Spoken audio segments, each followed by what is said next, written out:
It is 6 o'clock. Good morning. I'm Jonathan Schaefer from the Superbook.com Sports Desk. Day 3 of Titans training camp today at St. Thomas Sports Park. Practice will begin earlier today at 9:15. The Buck Rising Show will be live from training camp beginning at 10 a.m. The Arizona Cardinals removed the independent study clause for Kyler Murray's contract after it received significant backlash. The team said it had become a distraction. Yes, it did. The Seattle Seahawks and DK Metcalf have agreed to a 3-year, $72 million extension that includes over $58 million in guarantees. The guaranteed total includes a $30 million signing bonus, the highest ever for a wide receiver. For all your foundation repair and waterproofing needs, visit USSTN.com. Breaking news at once on your home for the Titans and the Vols. This is 104.5 The Zone.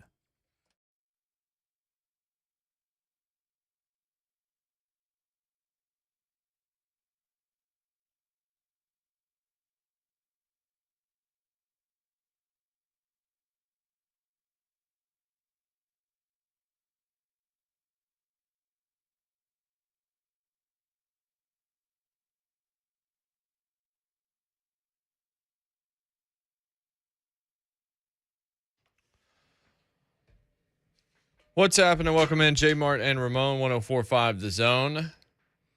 No rain right now, but there was on the early part of the drive in. And I bet you there's going to be more. So much so that I didn't even put the clubs in the car. I just assumed the lesson's not happening today. I thought it was on Thursdays. It usually is, but I had pushed stuff yesterday. Yeah, you had things you had to do yesterday. Yesterday it rained in Hendersonville. Jay, listen, it was right across the street from my house. I felt like the mist coming my way. Never rained over the house. Pretty wild. Pretty wild. Poor guy. Hey, you know what? Appreciate your sympathy. Not really, but appreciate it. Bleep you, Ramon Foster. Somebody should have it. Brian Rice from Knoxville next hour. John Glennon. Talk Titans with him. Mike Keith. Talk Titans with him. Both of them this morning. 2 chances, 2 final opportunities to join us tomorrow night at Nissan Stadium for SummerSlam. 7:40 and 9:40. There will be trivia questions just like there were yesterday. Yeah. First one to get to Schaefer with a correct answer will get the family 4-pack and can join us tomorrow night at Nissan Stadium. So a 4-pack too? Again? Yeah, they've all been 4-packs. I thought we only did 2. I thought they were, but I was wrong. Oh, Let's go. Okay. Either way, it's 4-packs today, but it was 4-packs period. So okay, somebody got a bonus. All right. Well, yesterday was day 2 of one thing. Ryan Jensen looks like he's out for the season. I heard Rick Stroud say it, Tampa Bay's reporter. That was the first guy that Tom wanted taken care of going into the offseason. So his center is probably lost for the year. Yeah. And that's what I just didn't want to start seeing. I know it's coming. The training camp, you're going to keep getting these. Who's it going to hurt worse? Well, you just lost your center in Tampa Bay with 2 brand new guards on that team also. Oh, gosh. So that's not ideal for Tom. No, absolutely not. That center triangle for him, I'll be real, it's just always been legit. He's always had a Pro Bowl guard, a Pro Bowl center. At least 2 of the 3 have been those type of guys. And like you said, this is Tom Brady. Like, he goes under center a lot. It's not like you can just plug and play a guy for him. Like, there's a whole lot of chemistry that goes into what he does with his guys, man. The same way he handpicks his skill guys, Jay, listeners, is the same thing he does as far as his offensive linemen. Those guys are studs, and they were that way in New England, and they were that way when they won the Super Bowl too. So this is going to be an adjustment. I can't wait to see what happens from there. So I don't know if they can get Alex Kappa to come back or what, but man, nope, we'll not be getting anybody back at this point. No, so that's a rough start there, and hopefully we don't start seeing that across the league, and certainly you don't want to see it here. DK got paid, broke off, and he got paid with a shorter deal, which is smart to me for him. Because he's going to get another crack at this when the money has raised all across, and he's going to get to be able to survey the landscape and know what the Seahawks are by then. He's going to know what their quarterback situation is. They're not what they have now is not their quarterback for the future. If they go draft somebody in the top 5 this coming year, then he may want to stick around because maybe they have found a guy. If it's Garoppolo, maybe he's still happy. I don't know. But he's going to be able to look at that landscape and potentially let people kind of play for his services and get paid at 27 again. And that's what's so crazy about it. He can get paid at 27 years old. Like, we've seen guys into like close to their 30s, the end of their 30s, get paid again. So this is gonna. He may have the best structured deal outside of a quarterback or Aaron Donald at this point, man. To get it right now at this age, at the average that he got it at. Yeah, it's not $27 million a year. He got 24 per year basically, and over half of it guaranteed in the first 2 years, and then a decision has to be made in the last year. No matter what the last year's price is, he's still going to be able to hit the market again, Jay. That's a quarterback like contract that he just signed, and I'm happy for him, man. The one way as far as offensive linemen being, I mean not offensive linemen, NFL players being able to get guaranteed contracts is to do 2 and 3 year deals. But it's also betting on yourself. If DK goes out and have 600 yards and a bunch of drops, guess what? His value goes down. So, good on him, man. For honestly, this is a taking a chance, and hopefully it kind of, resets what everybody's mindset is. Those 5 and 6 year deals, man, you're usually seeing 3, maybe 4 of those. Like, he get an opportunity to actually re-up at the right time before they say, well, you're on the decline. But as you said, Jake, really ain't nobody there for him in Seattle.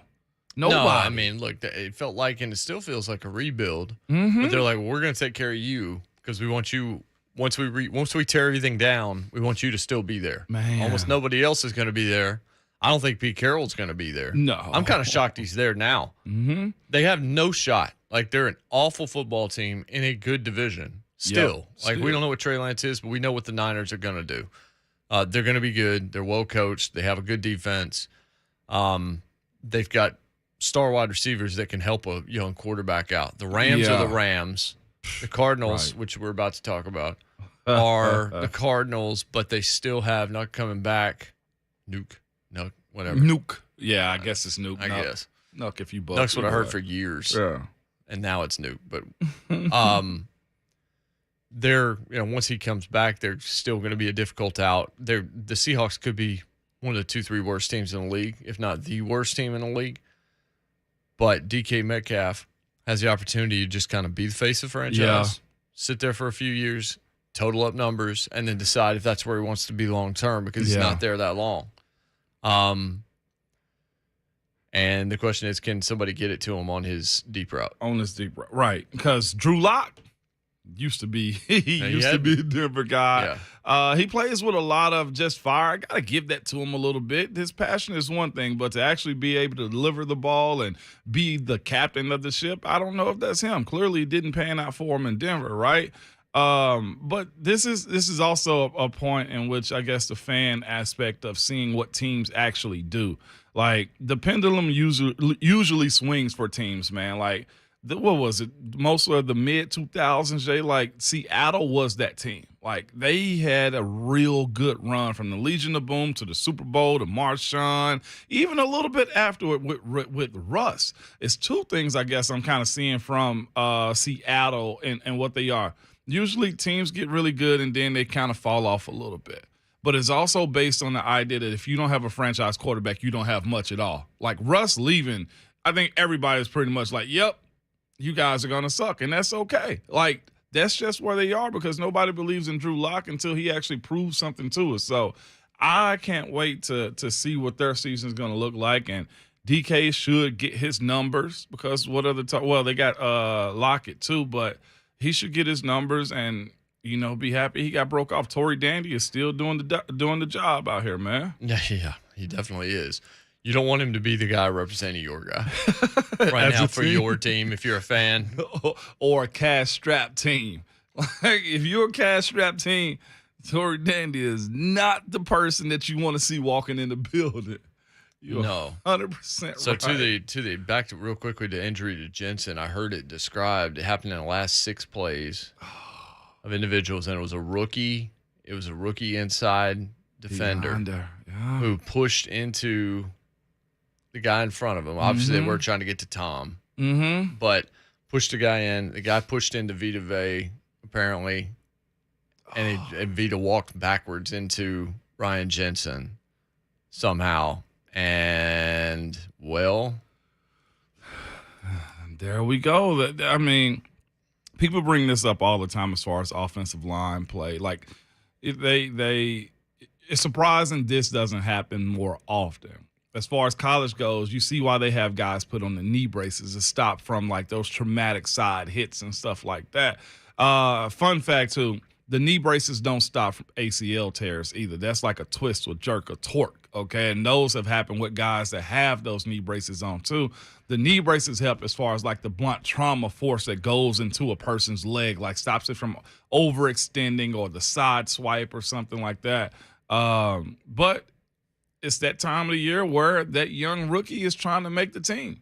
Vita Vea, man, I don't know if they're going to blame him, but his name being in it too, I would think he wasn't being clumsy or, falling on the ground, or as coaches like to say, the athletes don't stay on the ground. Either way, Tom's probably stressing and not okay behind this, Jay. Camp, man, this happens. You brought that up. And that's the beautiful part of the NFL season too, is you have to escape the injury bug. You have to be able to have all your guys available. Like when we were, playing, when we had a really good offense in Pittsburgh, like they made us wear knee braces in practice. They weren't like the heavy Don Joys, but they were like the soft compression with like the metal brace on the out. Like it was mandatory for us to wear knee braces when you knew you had a legitimate shot, because all you want, Jay, and you brought this up yesterday, is look, the injuries are going to happen. They are. You just hope it's not your team and you survive that injury bug because, again, as I said before, Tom and his center, or any quarterback in their center relationship, the quarterback-center handoff relationship, snap, like he's an extension of the quarterback in a sense. And that's a tough pill to swallow, man, for a guy that has, or for a team that has Super Bowl aspirations. Yeah, I mean, that's not the guy you want to lose. Not at all. Alvin in Nashville. Alvin, what's up? What's up, Alvin? How you doing? Good morning. I got two questions for y'all. The first one is, I'm hearing a lot about this rookie tight end in Titans camp. Mm-hmm. Did y'all see him probably taking over the starting job over Austin Hooper, whatever his name is? Also, my second question is, I'm a truck driver, of course, and the New York radio was saying, I'll be surprised if Corey Davis could go on a trading block or, something like that because of the receiver that they had drafted this year. If y'all was the GM, would y'all pull the trigger and bring Corey Davis back? All right. Well, I hadn't heard anything like that. Yeah. Corey's already bad in the New York press. I'll have to look. We'll look that up and talk about it during the break. As for Chigakonkwo taking Austin Hooper's job, it's not going to happen this year. Yeah. I mean, maybe you hope that guy's going to be your future, but you also hope Austin Hooper's part of your future. Like, a lot of good stuff said about him. To have two tight ends is great. So that's a decent problem to have, and you can have potentially two of them on the field at different times. I'd say Hooper's the job there. So. I got a chance to kind of lay eyes on some guys yesterday, end up getting on the list to see them. Chig, we can talk about him a little bit more after the break, but I'm actually reading stuff on Corey right now. All this talking about Corey Davis shed 10 to 15 pounds this offseason, improving speed and stamina. Him being a trade as somebody that's on the trade block this year, I don't know, with his deal, I'm looking at it as if he's probably going to get about 2 years out of it. Maybe next offseason you look at Corey, depending on what his season looks like. But I just can't see that being the case for him this soon. Like, he's barely had an opportunity to get it together. You got Zach Wilson just now in the fold as far as him being an NFL quarterback. He took those guys to Idaho to kind of bond and get together.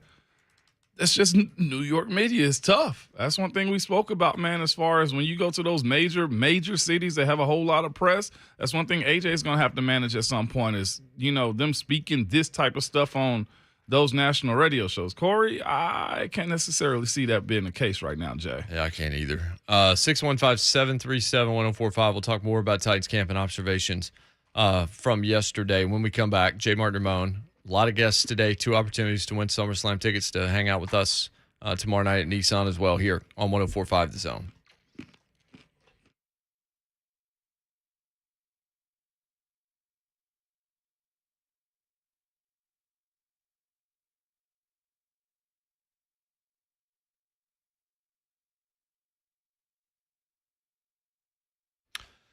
Hey, tired of not being allowed to paint that living room? You want to have pets. You don't want to worry about noise violations, either yours or the person above or below you, or you've got a parking spot that sometimes you're not sure is actually going to be there, or maybe you don't even have an assigned spot. Maintenance getting to your home at all the time. Renting can get old. That's the point.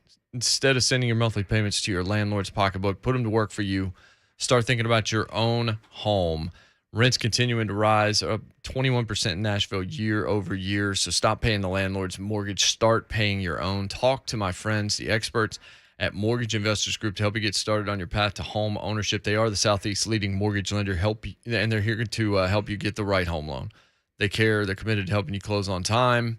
They're going to make sure that that loan is structured the best way. They're going to make sure your home buying goals are a reality. See what their customers have to say about the MIG difference with over 2,600 reviews on Zillow. MIGonline.com. That's the website. MIGonline.com. Get everything you need right there, or text 3 letters MIG to 31399. That's MIG to 31399 to get pre-qualified. Mortgage Investors Group, the right home loan, equal housing lender, license number 109111.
I probably should have been more detailed, more specific in what I said.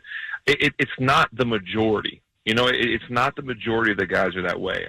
Cam and I honestly have sat down many times in the last couple of years and had the same conversation. So it's not like it's new to Cam. I get Cam, supporting his teammates that he's still playing. I wasn't trying to bash anybody specifically. I was just making a broad stroke judgment. Mm-hmm. And, Cam's entitled to be angry at me or whatever he says and be upset, this, that, and the other. And I will say this, I agree with him, and I should have been more clear. The majority of the guys on that team are very team-first guys.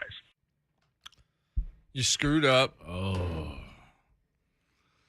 And you had to backtrack. You are the Arizona Cardinals.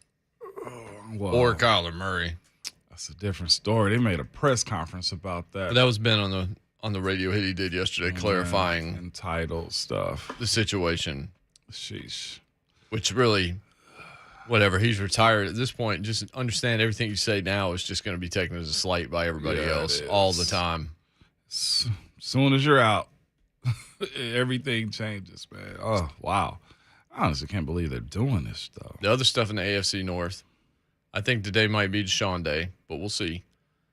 But Amari Cooper, I'm not ready for this, man. I'm not ready for Amari Cooper to call him magic and all this stuff because of how they've been working together in camp. Like, I don't want to hear any of this right now. Yeah, just let us get to the season and see what it looks like. Yeah, like I'm not even saying that you can't believe that to be true and you can't think he's great and all this other stuff as a player. I don't want to hear how good a player he is right now. 'Cause I don't care what kind of player he is right now. There's still other stuff sitting out there. I don't need to hear your accolades about what a great quarterback he is right now. It's just the whole thing is very off-putting to me is what I would say. I understand what Cooper is saying. I love Deshaun Watson, a football player. Yeah. I just don't want to. I just don't care right now. We need to get through this first. Yeah, we do. We got to figure out what is your first half of the season going to look like first. And again, everybody knows Deshaun is a special talent. That's the reason they paid for him the way they did. I mean, you knew, and that's the reason, honestly, he had the power somewhat to kind of, say he wanted out of Houston. He had that type of power play to be made. It came with a bunch of allegations, but, we know he's good. But it's not like he played. I didn't think Dak was terrible in Dallas with him. I mean, he still had Pro Bowl seasons and whatnot as far as Amari Cooper goes. They're excited. It's the offseason, Jay. It's camp time. Everybody's trying to stake their claim and saying, hey, look out for us. And the thing is, if Cleveland has Deshaun with all the weapons that they have and they make it through camp pretty good, and guess what? We're going to see just how good y'all are together, man. So that's neither here nor there. Yeah, this is going to be the year, JF. It's going to be the preseason of Watch Us. Another one that happened, Eli Apple was trending too now. No. Man, the North is feeling itself yes, over the last few days, aren't they? Of the North. Jamar Chase pretty much dogged Eli Apple. He forced them out on a route. He made him turn his hips outside and came back in on a deep ball. And everybody's like, well, Eli Apple's in mid-season form now. Got burned in practice. But it's practice. And Jamar Chase did a little dance around him and stuff like that, like I got you. I know for sure. Who was it? Who was he covering this year? No, he was just talking a whole lot of trash to everybody, Eli Apple was. Yeah. So it didn't matter, man. We're here, though. Yesterday, by the way, I ended up getting an opportunity to go to training camp. I'll say this. I see why Vrabel handed out the offseason award to Dylan Radins. The kid looks good. Good. He legitimately looks good, man. Not just, just his body typing, the lifting he's done, but you see him get more comfortable. I was looking at him yesterday. He was getting in his stance. He looked like he worked on it a little bit more. His movements was a little bit, they were exact. They looked like he spent time working specifically at his craft, because that's the thing. Guys think, coming into the league, you got to do the ladder drills, you got to do all this, and that's important. But if you don't work on as a wide receiver, route running, if you don't work on your back pedal as a DB, as offensive lineman, you don't work on your stance and just control of your movements left to right, getting in and out of your stance, then that can be a bad issue for you. He yesterday just looked comfortable, but not just that. Even afterwards, when the second unit was getting runs, was getting their plays, he was in the back, of course, chopping it up with some of the older guys, man, as far as like Taylor and Ben and stuff. And I'm like, that's a kid that looks comfortable.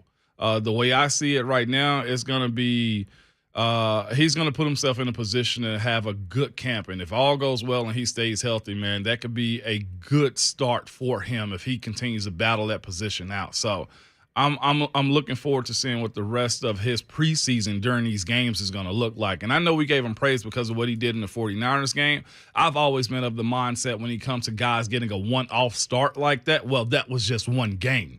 And that's the other thing that he has to get behind him is being a consistent starter, being a guy that, look, I play one game and that's an okay game. Then I play another game and that's a better game. And then you'll mess around and just have a below the line type of game. And how you adjust to that. Being a starter in this league is about having a level of consistency. And if he tackled the playbook this offseason to get down the mental game, then he should be good because physically he's in a good spot, man, from what I saw. And they were just they didn't have on even any shoulder pads or nothing. It was helmets, like a walkthrough practice. It's the acclimation period. Part of training camp, and he moved well in space, all of those things, man. They were out there just honestly having fun because it was a little breezy yesterday too, so it was pretty cool. Another guy, man, that looked, well, I'll say this, seeing Derek in person the way I did yesterday, I see why they ride Derek. Mm-hmm. Jay, listeners, I've seen big running backs before. Adrian Peterson is a big running back, I thought.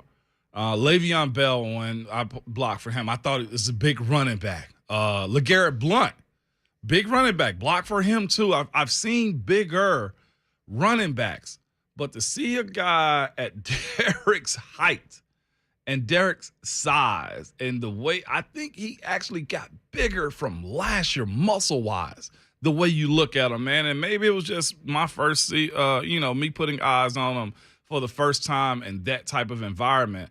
But you see the size and you're like, God, dog. And then actually from the side, the dude chest is huge as hell. And I'm like, all right, maybe Derek is the avatar, man. If he stays healthy and the way he moves and gets out and just, I'll say this too, the idea that he protects himself a little bit from taking all those hits, he could have a good year, man. But, of course, this was training camp with no pads and everything. But when you see that dude, you say to yourself, he can easily be friggin' an outside linebacker. Mm-hmm. He could be a defensive end. He could be, like Darius Leonard, a middle linebacker type of dude. One of those bigger, taller linebackers. That dude is a freak, and I get it. I really do. Chig, very impressive-looking kid. I was talking to somebody yesterday that was, and they was just like, yeah, this dude is a freak. And just, you see it a little bit. He's got huge quads. He's got huge thighs. He should play a role for this team this year, just off what I saw from him. He moves well. He's almost like a 4-4 tight end, too. So to actually be able to see this from him in person, he moves well. Of course, he's vibrant because he's a young guy and he's full of energy, but he's going to be all right, man. Really, really cool putting eyes on some of those guys yesterday. And Malik looks like a friggin' linebacker, too.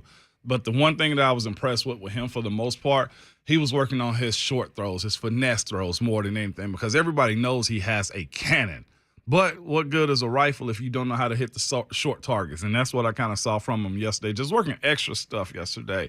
Nicholas Petit-Frere looks like a rookie.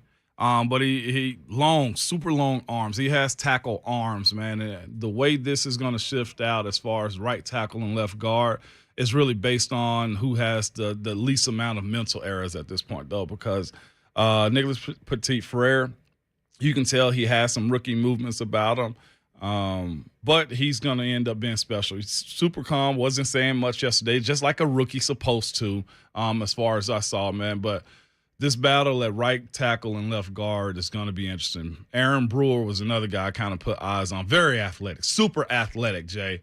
And, yeah, this is the one thing that kind of gets him a little bit. You see him use, like, the word undersized. It's always going to come up with him. Mm-hmm. But they were not in pad yesterday, and from everybody I talked to around him, in the team, pretty much said, but he's a friggin' fighter.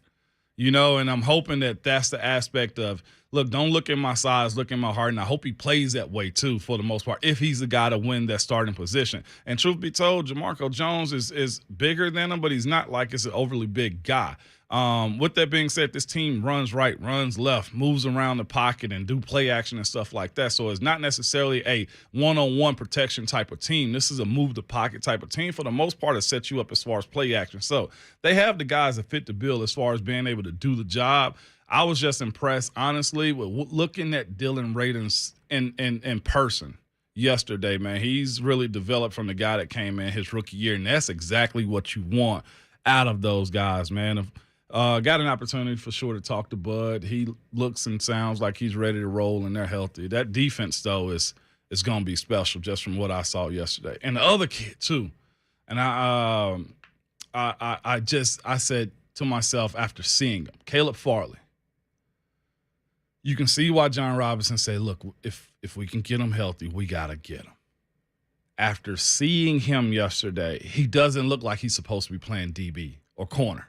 He just doesn't. And I say this because he is bigger than everybody, and you notice it. He moved well yesterday from what I saw. It didn't look like he had any, mental block as far as the knee and everything. But, again, it wasn't in pads yesterday. But just the physique of what he was and how he looked, and I'm like, if he gets his craft down, if he gets healthy and stays healthy, and if he gets the mental part of playing cornerback in the NFL down, it can be special because the athlete is there. The want is there too, but it's a matter of trying to bring all that together, Jay. I was impressed with what I saw from those younger guys. Of course, Taylor and Ben, they were there doing their own thing. But it was training camp. My first time being back since I freaking retired, man. So, cool environment to be in. They play a lot of music at practice, too. We didn't do that, but we were always old school with that type of stuff. So, it is what it is. I was looking up the Corey Davis stuff just to see where Alvin was coming from. And there was a fan-sided article where there's 4 Jet starters fighting for their roster spot. Mm-hmm. And he's number 1. Now, it's for next year. For next year. 2023 roster spot. And this is, I just kind of say easy Seabiscuit on this. Corey Davis is number 1, and it writes, the Jets hope they landed a rising star when they signed him to a 3-year, $37.5 million contract. Hope was he could emerge as wide receiver 1. Then he fell well short of expectations. He had 34 catches for 492 yards and 4 touchdowns. Missed 8 games due to injury. Okay, so did he underperform? Because right there, he missed half the season. Yeah. I know it was an injury, and injury is part of this, but he was still on pace for about 1,000 yards. Yeah. Pretty close to it. Apparently, he struggled with drops. Okay, that's a thing. Worst statistical season of his career since his rookie campaign. Again, he missed 8 games. And now it's Elijah Moore and Garrett Wilson they drafted out of Ohio State. And a good set of tight ends where they, Uzama and brought in some new guys. And then they're basically saying, look, Davis has less than $1 million in guaranteed money remaining on his contract after this year. So the Jets can save $11 million in cap space if they cut him after the year. Whoa. So maybe he does find his way out if those other guys star out. But 1, it's for next year. And 2, if he's healthy, he's still pretty good. Yeah. We know he can play. So if you add him to that room, why wouldn't you want him potentially and Elijah Moore and Garrett Wilson? Golly. But, yeah, his guaranteed money situation would enable them to almost walk away scot-free. What was it, a 3-year deal he ended up signing? For $37.5. Gee.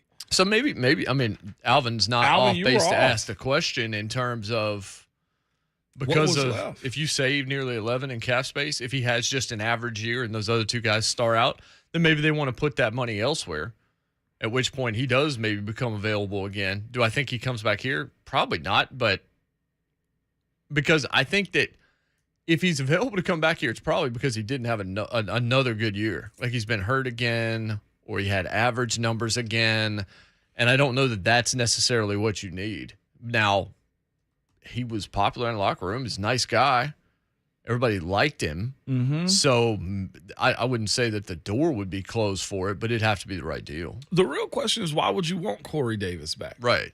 That's my question as far as, him being not a roster lock next year. It's like, why do you want Corey? Like, you move forward. Is it simply because of depth or simply because he was drafted here and he was a former first rounder? This one, I ain't gonna say it doesn't make sense, because if he's a free agent, I would put my hand in the pile to say, hey, we can get him for cheaper than he was on that last deal. This may end up being his biggest deal, because to your point, Jay, if he doesn't do his third year with New York, I don't think he gets a major deal. No, I mean, he probably does. He probably gets a 1-year prove-it deal somewhere and has that opportunity. But you look at it, Bobby Trees is not a 1-year project. You're hoping that's going to be, 3 to 5 years probably with Robert Woods. And Treylon Burks is obviously not a 1-year project. You want Treylon Burks to be the guy going forward along with him. So there's your 1 and 2. Corey coming in as a 3 doesn't make all that much sense anyway. If you're doing that, I mean, at this point, you probably get NWI a lot cheaper, and I don't know how much different it is. It depends. And then you got to see, what is Kyle Phillips going to end up being? What are you going to do with the tight end position? What's going to happen with your quarterback? All of these things.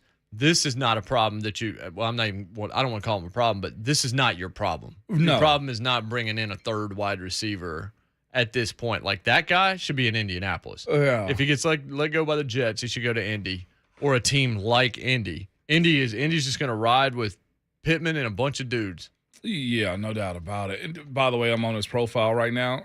Guess what agency he's with? CAA. So Tory Dandy's probably handling Corey. It's Tory Dandy again.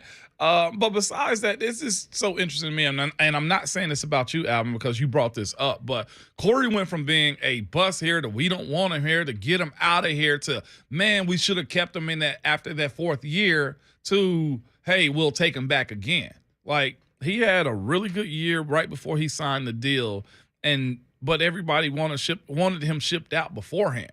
So this is I guess the fanfare of the back and forth has always been kind of confusing to me, because when guys are gone, they're usually just out of your system at that point. Corey being another free agent, he'll be 28 at the start of next season. So it's not like he's older. It's just that he hasn't lived up to the bill. And to your point, Jay, it's not that he hadn't met expectations. He's been injured. And look, that's a matter of availability. Your expectation is that you're available. Yeah. So that's a big deal. The other thing is this. Are we sure Zach Wilson's good? Because you're about to find that out. We're going to see. Because if you've got him and Elijah Moore and Garrett Wilson and C.J. Uzama, and you go draft Breece Hall out of Iowa State, you have the makings of a dangerous offense in a division where you're going to need it. But the Jets have a much improved roster and had a good free agent period and a good draft. Like, all these things went well. And I've heard a lot of people singing Zach Wilson's praises over the last month and a half, how he looks, all this stuff. It's going to have to translate. I mean, Corey Davis had 5 catches for 97 yards and 2 touchdowns in his first game as a Jet. Yeah. But his quarterback was terrible last year. Like, everybody knows that. That's why there was talk of, could they draft a quarterback again and all this other kind of stuff. So it's not just necessarily your wide receiver, but him not being available is not Zach Wilson's fault. That's Corey Davis having injury issues. And if he has injury issues again, then you probably move on from him at the end of the year. Interesting, though. I mean, you got a veteran wide receiver that you can keep on your roster. His base salary in 23 is only 10.5. And I say only because guys are getting $26 million a year now. So that's not a bad value. Do you want to waste a roster spot? 615-737-1045. That's your telephone number. We'll look around the league when we come back. Some of the things that are happening at camp, some of the things that are being said. We already talked about DK's extension. We have not talked about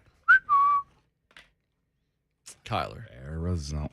Is it Kyler or Arizona? Well, it's both. I mean, those things are one and the same. Kyler and Arizona and Kyler. I know what Kyler said yesterday. But I also have the quote that he said back in December. Look, man, when you say stuff, people remember what you say. But don't forget. We'll come back and talk about it. It's Jay Martin on 104.5 The Zone.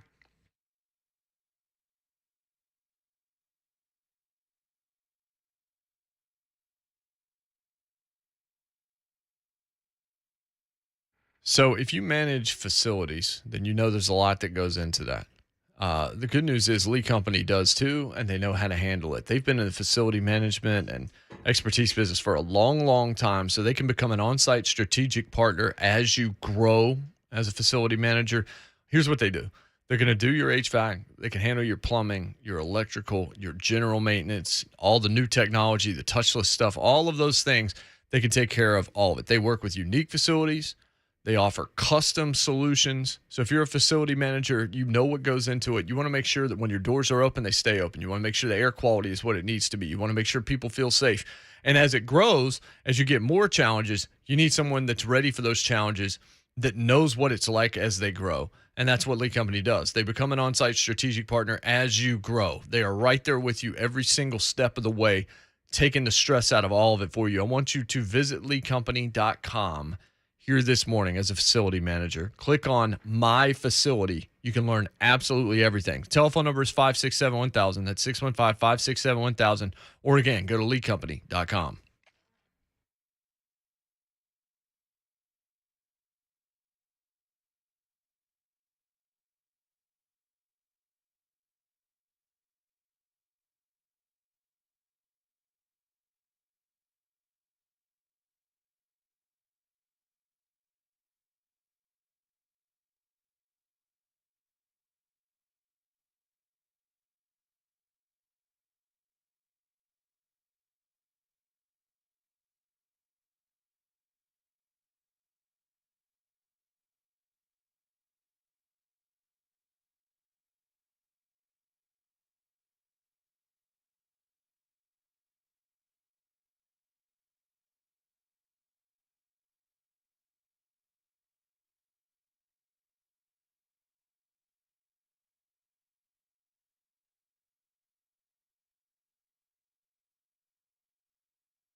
1045 The Zone's 2022 High School Football Media Day, sponsored by Puckett's, is coming up Wednesday. Tune in as Will Bowling and Lucas Panzica preview the upcoming high school football season in Middle Tennessee with local coaches, media, and special guests live from 7 to 9 p.m. thanks to Puckett's.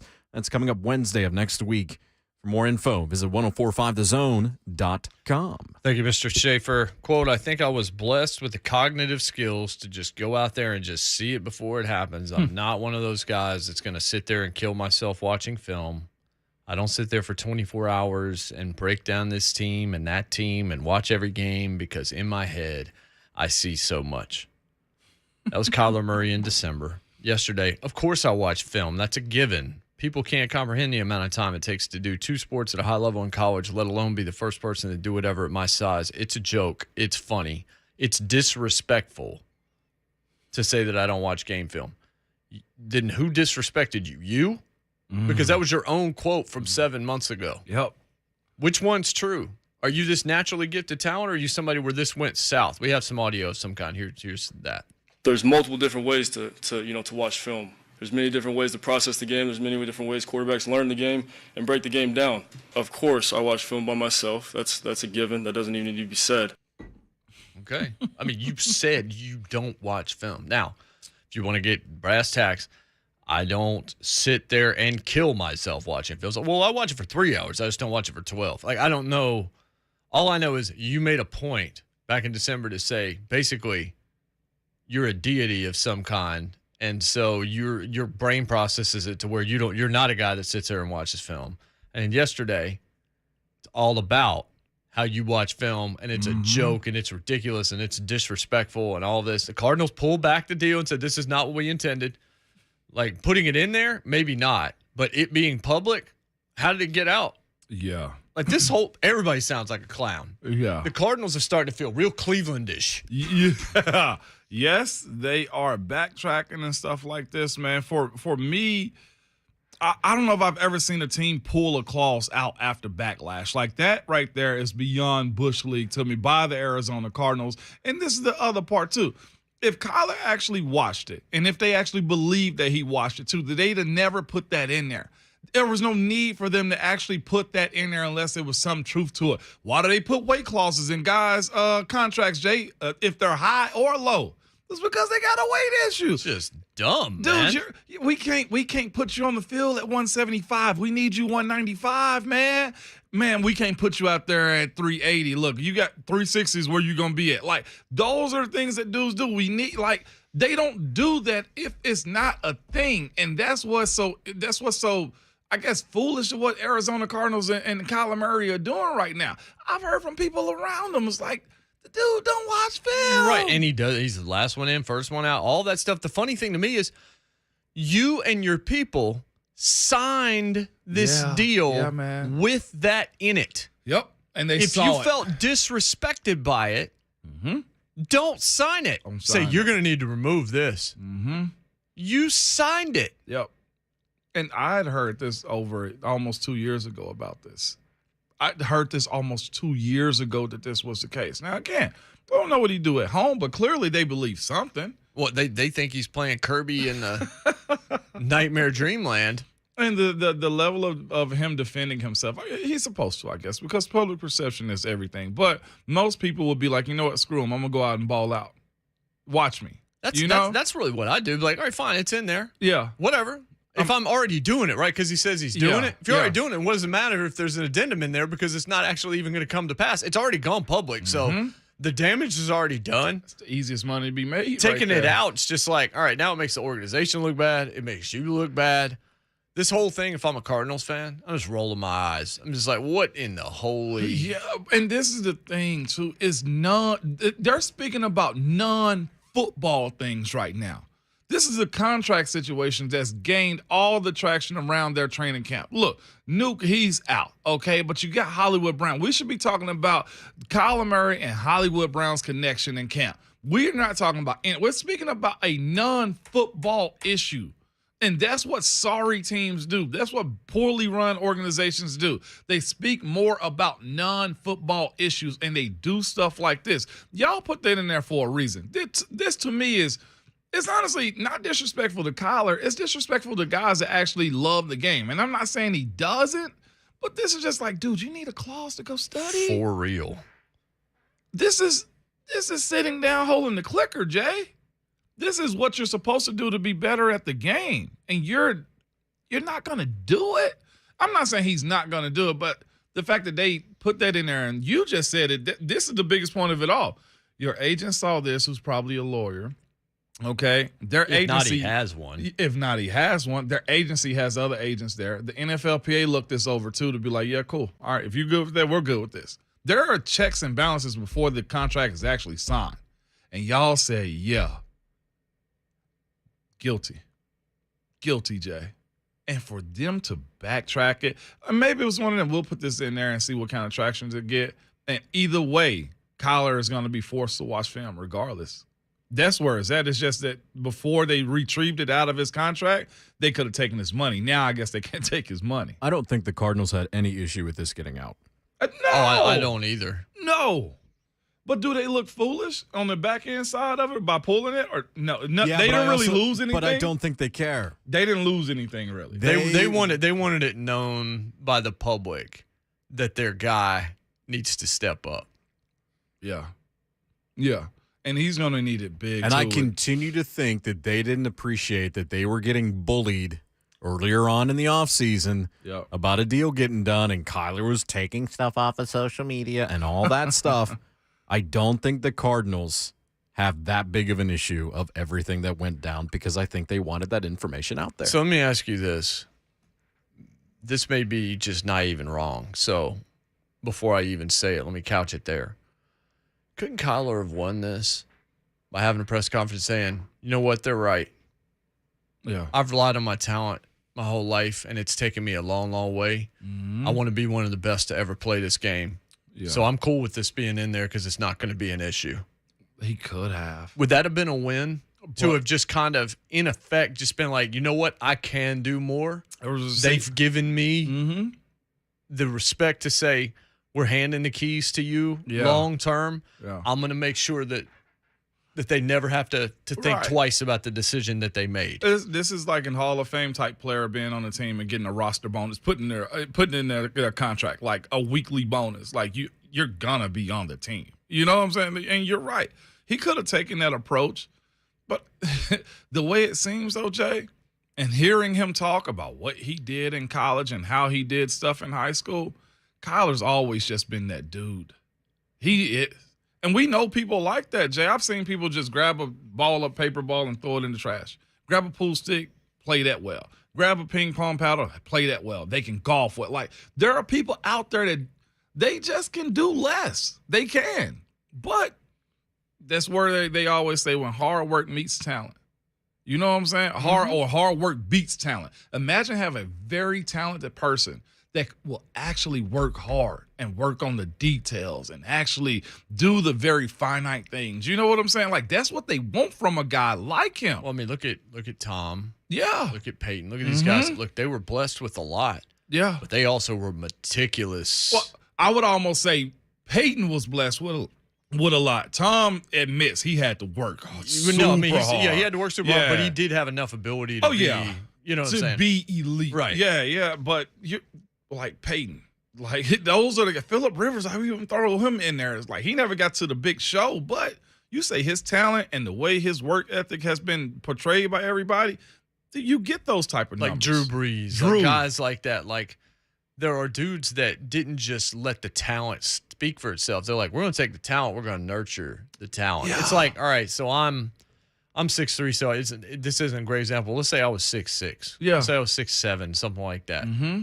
And I was at my weight. Mm-hmm. Then I've wasted the talent I was given. Because Yeah. at my height, I could have done something. Absolutely. But instead, I was 370 pounds my whole life, never played anything, Yeah. never tried, and who knows what I could have been. If see? you have the God-given ability, if he gives you that arm, if he gives you That all of speed, those kinds yeah. of things, you owe it to that talent. Mm-hmm. You owe it to what was gifted to you and who gave it to you to do everything that you can to make sure Absolutely. that you get the most out of it, which is why I wish Kyler would have just – I saw this said. Traylon's a rookie, and he took more responsibility than Kyler Murray did yesterday. And that's a excellent point made in our chat just now. 615-737-1045. B. Rice in 25 minutes from Knoxville. Eric in Nashville, our guy. He'll lead us off after the headlines. It's Jay Martin Ramon, 1045 The Zone.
It is 7:01. Good morning. I'm Jonathan Schaefer from the Superbook.com Sports Desk. Day 3 of Titans training camp today at St. Thomas Sports Park. Robert Woods, he's coming back from an ACL injury. He spoke about it with the media yesterday. Good. Just go. Like I kind of said, kind of with the braces, more so just go and push it. It's strong enough. It's repaired. It's healed. It's more so about just actually doing it. So that's my mentality when I go out here and practice is push it and go. And you almost want to like push it to the limits and see what you can do. And that's what I'm trying to do. Practice will begin earlier today at 9:15. The Buck Rising Show will be live from training camp beginning at 10 a.m. The Arizona Cardinals removed the independent study clause from Kyler Murray's contract after it received significant backlash. The team said in a statement it had become a distraction, to say the least. Seattle Seahawks and DK Metcalf had agreed to a 3-year, $72 million contract extension. That includes over $58 million in guarantees. The guaranteed total includes a $30 million signing bonus, the highest ever for a wide receiver. For all your foundation repair and waterproofing needs, visit USSTN.com. Breaking news at once on your home for the Titans and the Vols. This is 104.5 The Zone.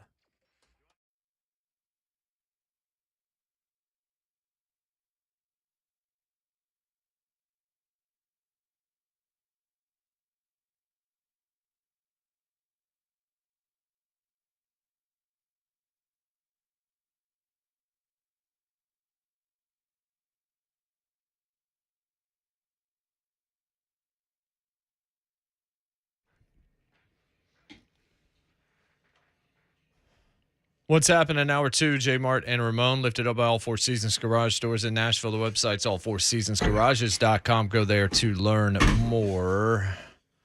11-year Velvet, did you drop something? I threw my cup up, like slid it on the table, and I slid it too hard. I'm such a clumsy dude at times. I'm such a clumsy dude. Friggin' offensive lineman. Ramon Foster. That's him. Jonathan Schaefer. That's him. The fact that he laughed, though. Like, are you 12? It was awesome. Oh, that coming from you. Okay. Are you 12, man? Freaking bomb. Twitter. This freaking clown. At Ramon Foster, at Schaefer on Sports, at Jmart Radio, at Jmart and Ramon. Beat him. Brian Rice from Knoxville Full next start. hour. Eric from Nashville right now. Eric, what's going on, brother? What's up, Eric? Hey guys, I'm gonna try and see if I can win some of those tickets the last 2 opportunities. But if I don't, y'all have a great weekend at that. I'm looking forward to it. Even if I can't go, just watch it on Peacock. I've heard it's now they're saying it's only gonna be a slight chance of rain tomorrow. Yeah, it'd be nice. Oh yeah. So, but guys, listen, this whole Kyler Murray thing is just hilarious, guys. I tell you, it's just unbelievable. Yeah, and you're right. It definitely makes both sides look bad, the organization, but really makes Kyler look bad. No matter how it goes, it's like, you signed this dude. Mm-hmm. Why did you do that in the first place? It makes no sense. You can't say, well, I didn't know it was in the contract. You had to have known, and it questions your mental capabilities. But I also look at it, guys, from other perspectives. Number one, and I was telling Schaefer about this while I was on hold. One, I bet you Chandler Jones is glad he's out of there. Oh, yeah. Number two, you feel bad for J.J. Watt. You wonder, man, he bet you wish he probably signed with a lot of them other veterans and went to another NFC West team, the Rams, because he'd have a Super Bowl ring now. And also, I was feeling like that, I guess for Zach Ertz, who got traded there, it's just, what does I walk into? So you got to wonder how some of all these guys on the team feel about this. They're probably not happy that now their team is now being a laughing stock, especially with ownership and everything. It's just funny, guys. It is hilarious, guys. Y'all take care and have a great weekend. You too, Eric, as always. So, yeah, like, teams that do this usually don't do very much in the season. No. Like, teams that are focused like a tabloid, like you're reading the National Enquirer every day, or you're on the old E-Net. Is the E-Network still a thing? E-Network? I don't even know. ETV? Yeah, you remember ETV, it is. right? It's still here. Yeah, is it still absolutely, there? Yeah. Back in the day, there was probably a reason to watch E. But, like, the E! True Hollywood Story, the Arizona Cardinals, a.k.a. Hard Knocks, coming up because they're the team, right? They're the ones that are going to be on Hard Knocks this year. Like, my gosh. Yeah. And then Kyler Murray, even the shirt that he picks yesterday. He wears a shirt that says easy money in giant letters, and the S is a $. He's robbed them blind. No ski mask. Dude. It's almost like he's telling them, it's like, I'm not gonna do what you want me to do. I watch film. They know he doesn't watch film. You don't put a clause in that if somebody watches film, or if you're worried, or if you think in any way that they're probably doing preparation. Mm-hmm. He said back in December, I read the quote to you earlier. The whole thing, but it's just like all of this tells me your football team's going to have a losing season, and it's not going to be talked about by the time we get to mid-December for anything other than, boy, Kyler hadn't been worth that money, has he? Yeah. And what's so cool, Eric brought up a point on his call, man, about his teammates. This is the thing. Like, y'all know how it is with us, and just when you're around people that you know you can crack on it, they're not gonna take it like over the top, or you're just in an environment that's super honest. Like, a locker room is a super honest environment to be in. When they're doing offense versus defense type of things and they get an interception or the defense wins the drill, you know the first thing that's going to be said out of one of those defenders' mouth, you need to spend more time in the film room. Like, that's the type of stuff that's going to happen. He's going to hear somebody chirping. There's going to be somebody. There's always this one guy on every team on either side of the ball that has zero filters. D'Angelo Williams was that guy for us.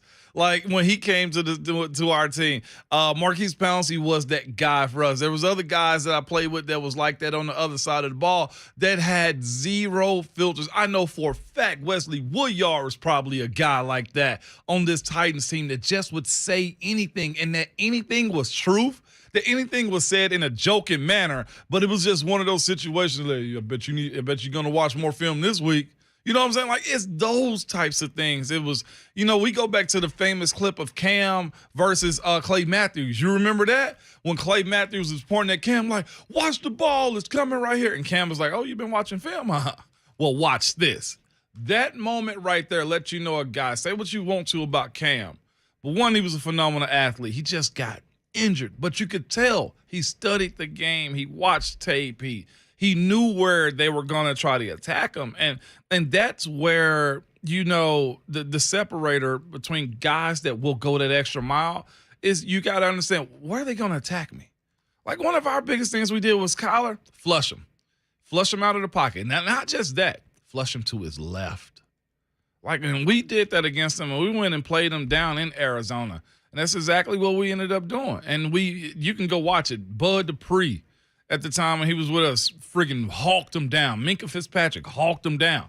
Flush him up the middle and force him to go left. Like, those are the things he's got to get a little bit better at. That's one of the things they spoke about with Baker Mayfield, too. You remember that? Like, whichever way it was that he rolled, he doesn't do it often. He's really bad at it. Like, they're going to break you down as much as they possibly can. And I feel like that's probably holding back their offensive just projections of what they can do, because Kyler is going to consistently do Kyler-like things because he doesn't realize his deficiencies. As he said, man, I've been doing this for a very long time. Well, you say that, but your teammates know. We around the league, people that watch the game a certain type of way know that too. So, sucks to be him. He got broke off, though. Easy money. I love it. Let the man roll. Yeah, well, I mean, I just look at the Cardinals. I'm just like, you are not being talked about for the right things at all right now. No, football. Cousin Bam is on line one. Bam. Yo, what's good, ladies? We made it to Friday, fellas. Happy Indeed. Friday, Bam. Looking forward to seeing y'all, hopefully, or running into y'all tomorrow at SummerSlam. Every time I'm in Nissan Stadium, I run into J-Mart. Well, the last time I did, that was an unpleasant ending. But anyway. Not unpleasant being with me, just unpleasant game, unfortunately. Yeah, there you go. Correct that. I wanted to bring up, J-Mart, you were talking about something the other day about us letting go of what happened in January. And it's not the fact that we can't let it go. I think the fear is going to start rolling around again in December for us again. But it's like, we know Tannehill will have a decent year. I feel like he's getting the camaraderie that he needs to get from everybody else. But it's just going to be, can he find a way?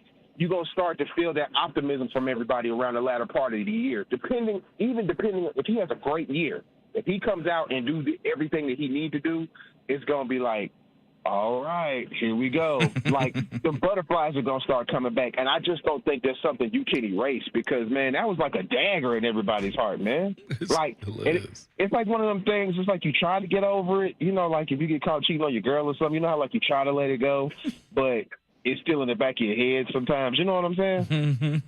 Okay. I'm trying, man. I'm really trying. I promise I'm trying to get over it. He hurt you. The hurt people, man.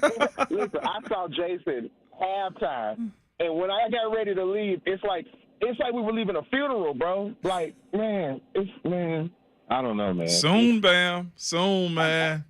I'm trying to let it go, bro. I mean, you got to, but I will say this. First bad thing that happens in that playoff game for 17, assuming you're in the playoffs, that's when Twitter explodes. That's when everything comes back. During regular season, now I said this, and I think that this speaks for a lot of people. I assume Tannehill's going to have a good regular season. I think he will. I like the makeup of this team. I know Teresa Walker has said she kind of likes this team better than last year's team. Offensively, I might too, because I trust Robert Woods a little more than I do Julio, because I think Robert Woods wants to be here. Yeah. And I wasn't sure about Julio. And I think that Robert Woods is a Vrabel type guy who will fit well. And I like the tight end situation better, certainly, than I did last year. But there's a lot of ifs, there's a lot of question marks. But I can understand why you would make that argument. Yeah. But the problem's going to be, the question's never been about what Ryan Tannehill could do for you in the regular season. I said, I don't care if he goes 17-0. If he goes 0-1 after that 17-0, that's the problem. But I also, what I was saying 2 days ago is, can we get to a point where, all right, new year, he can't go back and win that game for you now. That game was lost. You can remember it if you want to, but I would let it go. Like the jokes and all the stuff that we did during the offseason, all the little quips about Tannehill, for the most part, were really to just disarm people because we listened to you for that week and two afterwards, just murdering the guy. It's like, well, if we can go even further over the top and just bury the guy left and right, maybe you'll realize, he's not that bad. He ain't. Because he's not. He's not. Is he Tom Brady? No, but Tom Brady's the greatest to ever play. Yeah. You're still in a much better situation than more than half the NFL at the quarterback position. And that's where I just kind of put a stake in the ground. Like, he's better than what you're giving him credit for. Of course, it's the scenario, Jay, that kind of gets people thrown off a little bit. But you're right. He has more weapons this year. He has a sense of stability. And I say this, he's got that chip on his shoulder, too, that you need. You know, they got to pull their own this year as far as this offense goes. Because if we were to ask this fan base, what's the strong suit of this team, you say the defense. Well, as players, you take that personally because, look, it's a team, and we're supposed to hold up our end of this deal too. They're going to run Derek. You know that to be true. And the fact that you got – and seeing Chig yesterday reminded me of what I saw Jonnu look like. Like, he looks like him. And if he is almost a 4-4 tight end as far as speed, that could be a good place to be, man, offensively. But – what does a tight end-led offensive receiving core look like? We'll see. Because the young fella, Traylon Burks, got to get his wings under him, and you hope, starting the season off, Robert Woods is comfortable. I ain't going to say where he wants to be at, but he's comfortable as far as the ACL goes. Oh, yeah. And then you never know what happens. But there are going to be injuries. Look, I saw they sent me a list, and they may have sent you guys the same list, but I get stuff from Shapiro virtually every day from Vegas with all the lines. There are lines for every Titans game, 1-17 right now in Vegas. Really? The over-unders are there. The plus-minuses are there. I think they're a 6.5-point favorite over the Giants and a 7.5-point dog to the Bills right now in weeks 1 and 2. But literally, it's all there. To me, that's the dumbest thing I've ever seen. Yeah. Why have you got lines for a game and we have no idea who can play in that game? And I don't mean for the Titans, I mean for anybody. Like, that whole thing is just like, all right, you're just trying to get the degenerates. Trying to get the early bet. You're trying to get the early bets. We don't know what's going to happen. What we hope is everybody's 100% going into the season, and the 90 guys that you had last year, you can knock about 30 off that list this coming year, where you don't need to do that again. Because the core of this team, there's still a lot of talent here. Yeah. We're going to have Brian Rice on the other side, so we'll talk some college. But when we get back to the Titans stuff, we're going to talk about the difference between the Titans and the Colts and what the division is actually going to come down to. Because I think it's actually pretty daggone simple what's going to happen outside of the injury side. I think there's some things that we can discuss, and we're going to do that probably in the third hour of the show. A reminder, John Glennon, also Mike Keith today. So a whole lot of Titans talk and NFL talk. We will talk some SEC. I'm going to ask Brian what he thinks of Eli Drinkwitz when we come back and just have some fun with B. Rice. It's Jay Martin on 104.5 The Zone. I wake up every morning and choose violence.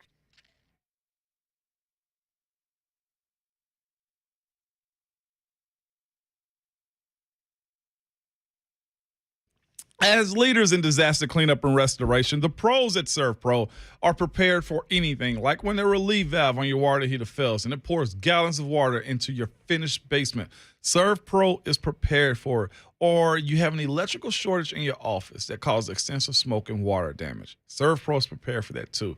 Or a musty odor indicates you might have a mold problem. ServPro is prepared for that too. You need a lot more than help sometimes cleaning up, and that's why ServPro is your one-stop shop when disaster strikes. Not only do they have the equipment and expertise to clean up damage from fire, water, or mold, but they also offer variety construction services ranging from drywall patching and document drying all the way to complete structure rebuilds.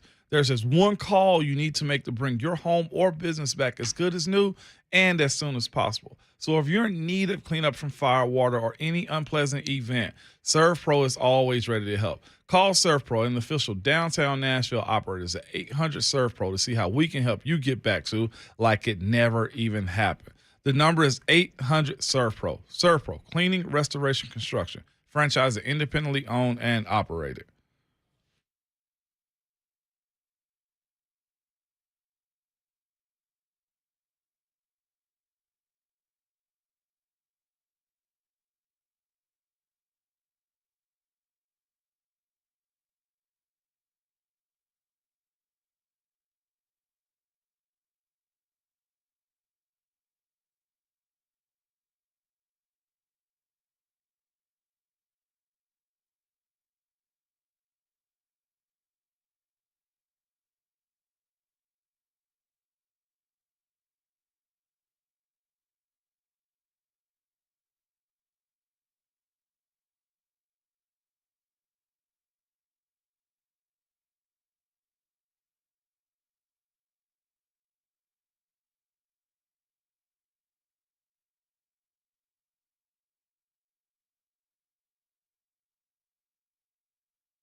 I thought you were going to introduce my record, but with the latest allegations against Tennessee, let's hold up on what my record is because I expected to vacate some wins, and that's going to help my record a little bit. Okay? Oh, man, this is getting better.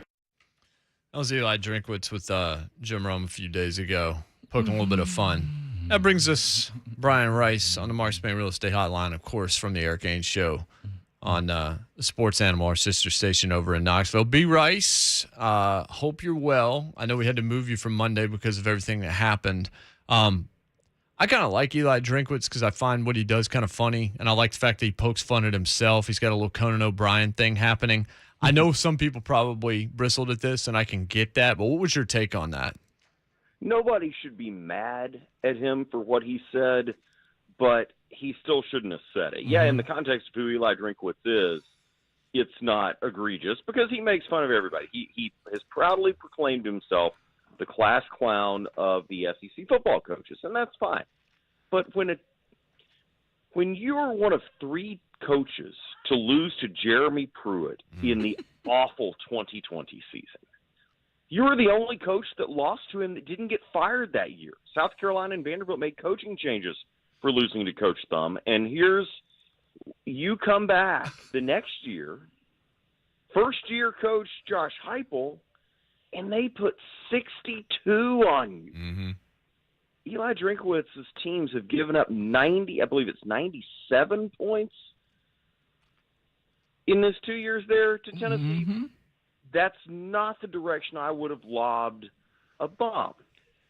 Does anybody on the current roster care? I don't know, but they're going to play those comments before Tennessee hosts Missouri this year, and they're going to remind them, hey, remember how much fun it was to put up a 60-burger at their place last year? It's the best thing to ever happen in Columbia, Missouri. You call that man Coach Thumb? Jeremy Pruitt looks like a thumb that you drew a little smiley face on. Doesn't he? Yeah, okay. I just had to clarify that you called him Coach Thumb. We came up with that. Somebody said they didn't want to hear the name Jeremy Pruitt again on our show, and I said, all right, well, he's Coach Thumb because he looks like a thumb. You know, when you used to draw the little smiley face on your thumb, except he'd be a frowny face. But you know, his head's shaped about the same way, and there's about as much intelligence in your thumb as there is in Jeremy Pruitt's common sense. So yeah, Coach Thumb. So I'm with you. You shouldn't be mad at it. Like yesterday, I was more of I can't believe he actually said this type of thing for a coach that hadn't beat Tennessee, didn't beat Tennessee that year, and he's looking to poke fun. Like you said, nobody in that locker room probably cares, but if you're this team and you got to see this guy again, which they will, and you just took one of their highly rated recruits out of the state from Missouri, you got to kind of put his face in the ground and say something again, and this is going to happen 2 times worse, right? Yeah, you know, the class clown can make fun of everybody, but every once in a while you say the wrong thing about the wrong person, and you end up shoved in a locker. It happens. It's okay. But nobody needs to be mad. Somebody said, called in our show, well, why are you mad? I'm not mad. It was funny.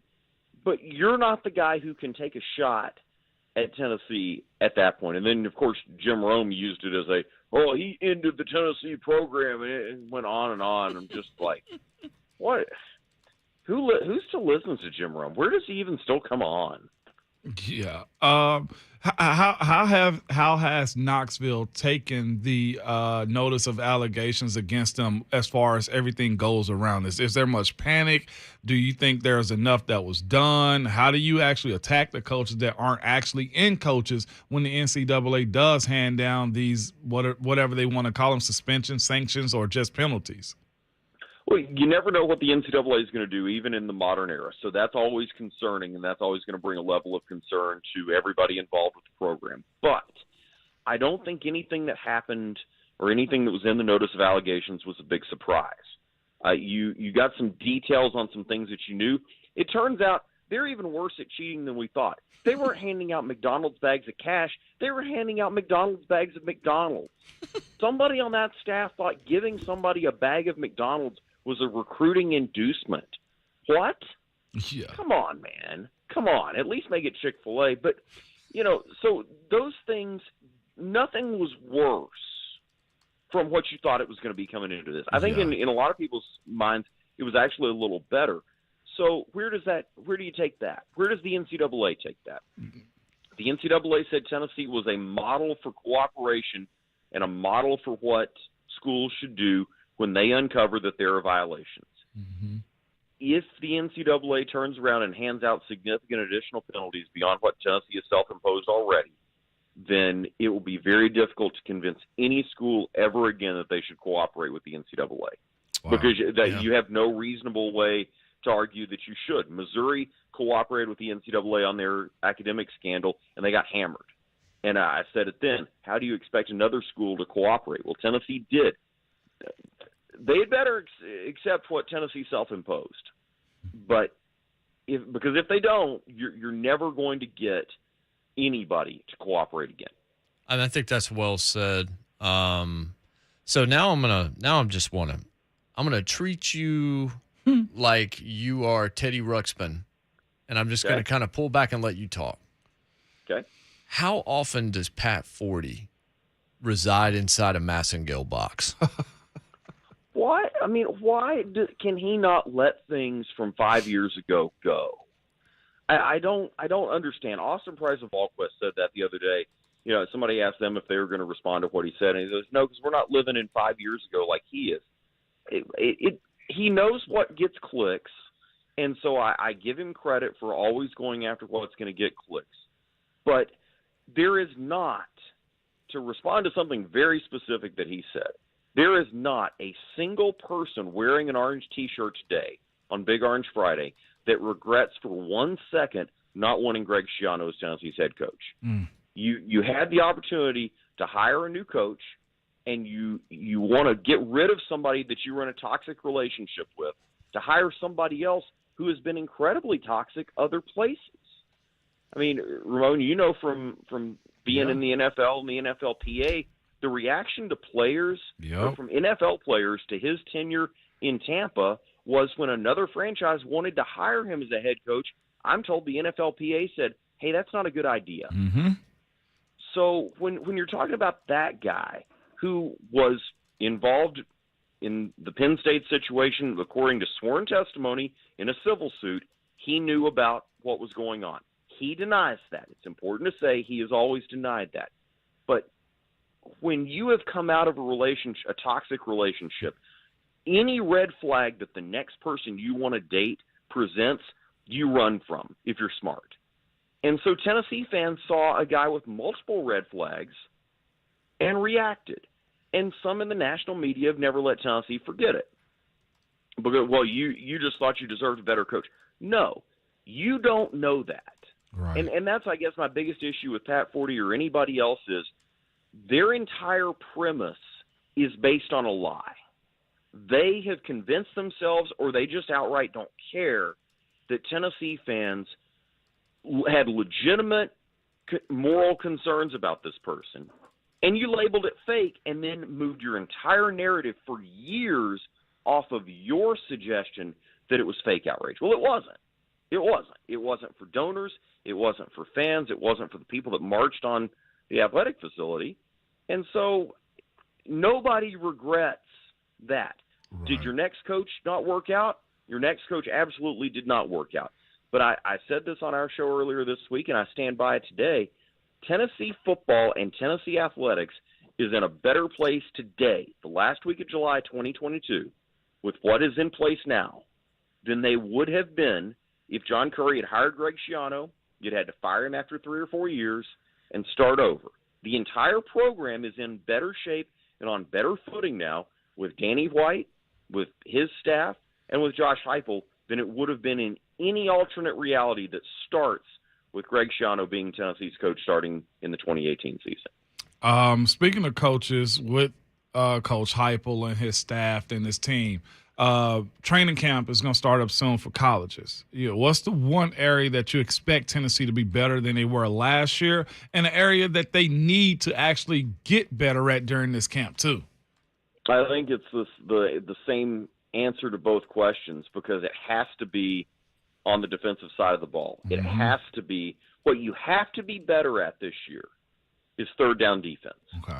because this defense was great, as you know, at getting teams into bad situations on third down. But then 3rd and 8+ was Tennessee's kryptonite. That can't be the case this year. If that's the case this year, then they're going to be in trouble.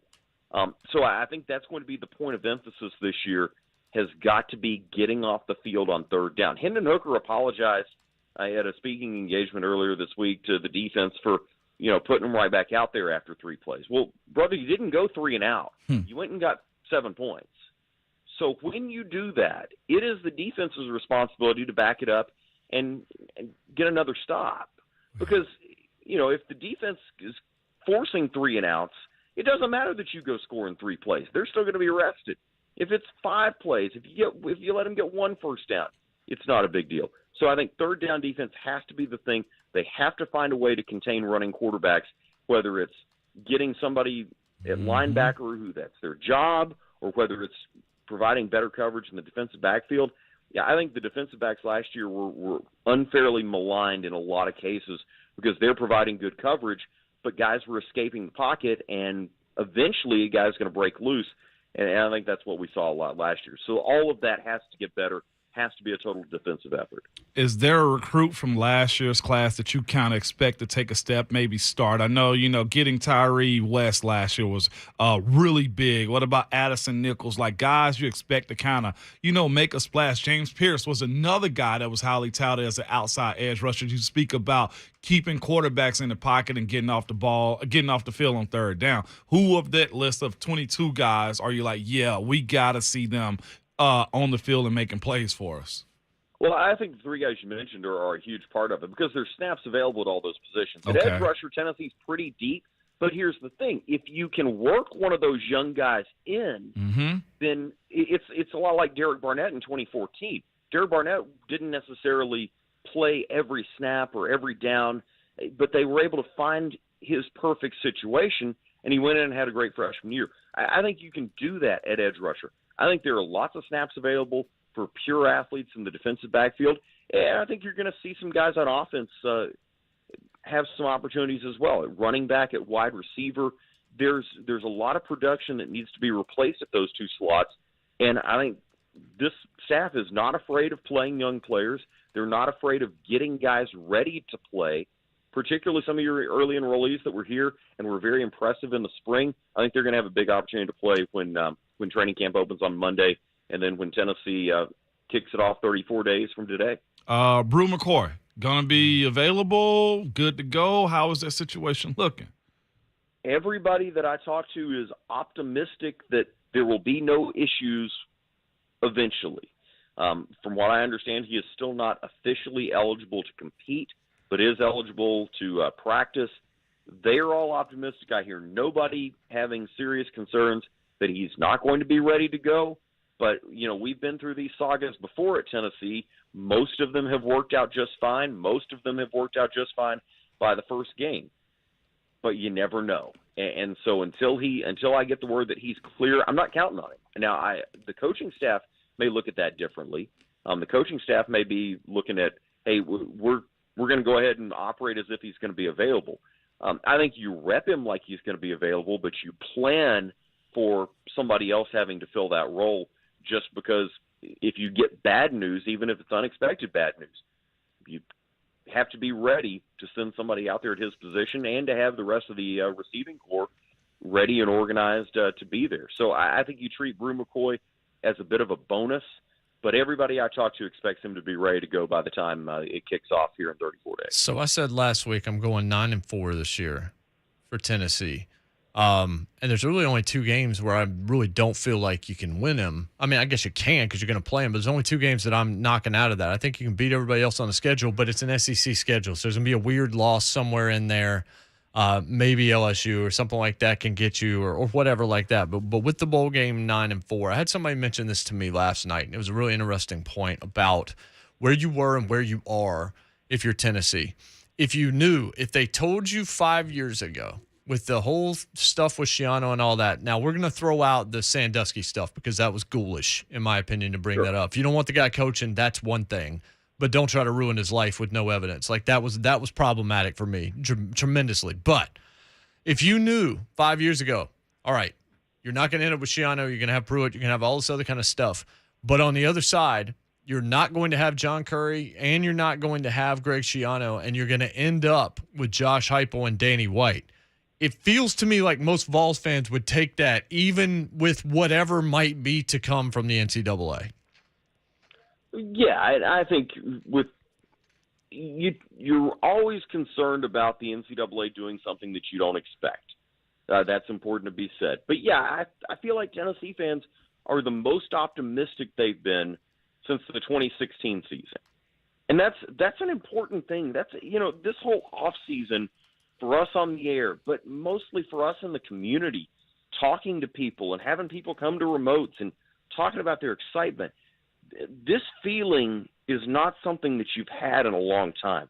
So, yeah, it's been a wandering path to get here, but I think it's a really good destination. They're in a really good spot right now going into this season. And, you mentioned the win total. The only thing you can't control is how good the teams on your schedule are going to be. LSU is going to be somewhere between awful and really, really good.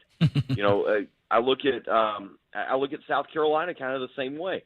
If Spencer Rattler has that light bulb go on and he looks like the guy that he looks like part-time as a freshman at Oklahoma, that's a dangerous team that you have to play late in the season, and they may have it rolling.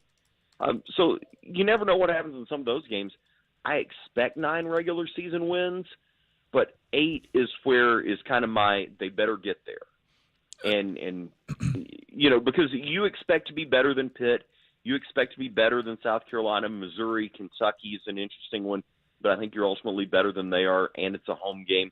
Florida is a very important game. The Florida game may be the most important game that Josh Heupel coaches, because you've got to beat them in year one of a new staff, and everything says you should do it. Now you've got to go do it. All those things need to line up, but if they do, you could win 9, you could win 10. And you love where the Alabama game falls for them, by the way, after back-to-back games against Arkansas and the emotional game against Texas A&M. There's a lot of possibility for a lot of excitement this year for Tennessee. But, yeah, I think fans should have high expectations this year. And I think Josh Heupel is a coach that's capable of rewarding those high expectations. Just real quick, though, the NCAA and the delays on handing down punishment, whatever the case, or cases, whatever you want to call them. Why do they do this when they've had a lot of bad press, and for an organization supposed to be pro player for the student athlete, why do they hold these kids in limbos like this, even dating back to my days of playing at UT? Why is it this way and nobody actually openly challenges their methods? I think it's because they say that we need more help, and the schools don't want to give them more money to give them more help, but then the schools want to complain when there's a slow decision on an NCAA punishment. There's a slow decision on a kid's eligibility. They say they're overworked. They don't necessarily show their work on that. I think when you're talking about cases, some of these cases drag on for years because you have to wait for cooperation. In the basketball scandal, you had to wait. The Justice Department asked the NCAA to hold off on diving through it all until some of the trials happened. I think it's a unique situation, but yeah, these investigations take too long. The Tennessee's internal investigation went as fast as I've seen one go, and it was still a year. I think, Tennessee has, I believe it's 60 days to respond to the notice of allegations. I think they will have their response here in the next couple of weeks. They're not going to use nearly all of the 60 days. And then they're hoping that the NCAA comes back in their shorter window to say if there are going to be any additional punishments. Tennessee, I think, is not going to fill some additional scholarships this year with walk-ons. I think they're going to hold those out like they did last year. So those are some additional potential self-imposed penalties. They've already held off on recruiting visits and recruiting days, things that don't get a lot of attention from the public but are out there. They've already done that. So I think you're not going to see a lot of additional penalties, and if you do, they're going to be minor things that the average fan is not going to notice and isn't going to have a huge impact on this program's ability to continue moving forward. So, Brian, if Eli Drinkwitz is, as he claims, a 5'10" dorky white guy that has no business being a college football coach, how would you use that same kind of description on Jeremy Pruitt?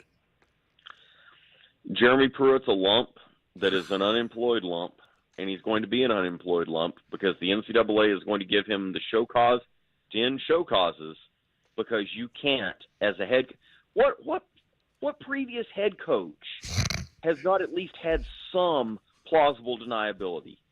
Jeremy Pruitt gave kids money directly and had his wife give kids money directly. Okay, none of the guys that were on staff learned to cheat at Tennessee. But I guarantee Nick Saban never told Jeremy Pruitt that he had Miss Terry be his bag man. That's not a thing. You can't have your wife do that, especially when she used to work in recruiting and compliance at other universities. You can't even say that she didn't know. Of course she knew. It used to be her job to know. What's wrong with you? Well, the best part is you did all that to go 3-7. So that right there is just it doesn't get any better than that, B. Like that's chef's kiss of all shit. That's Wolfgang Puck level chef's kiss right there. Phenomenal. You had more NCAA level 1 violations than you had wins in 3 years. By a lot. It wasn't like it was close. I love that. What were you doing? The inflection right now is such a beautiful thing. I don't even care that we're late. Thank you, Brian. Have a wonderful weekend and save some of that for the morning. Coach Thumb. Gentlemen, happy Friday. Indeed. That is the great Brian Rice. Hey, man. Oh. You got him on a line right there. I reeled it in. I was like, I got to go here. We got a big one. Yeah. Easy, I'm being pulled into the water. Give me the net. It's the Vol. I'm on the Vol Navy boat right now with a fishing rod. With a huge net catching a B Rice. Indeed. J Mart and Ramon will be back here on the Zone.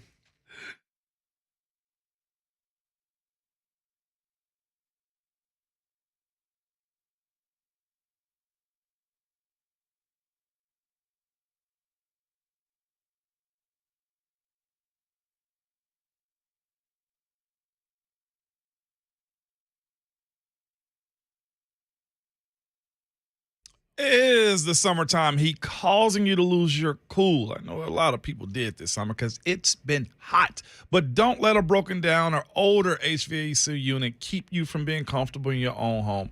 And it's Ramon Fossman. I have the heating and cooling company that can take care of all of your HVAC needs, and that is Spring Hill Heating and Cooling.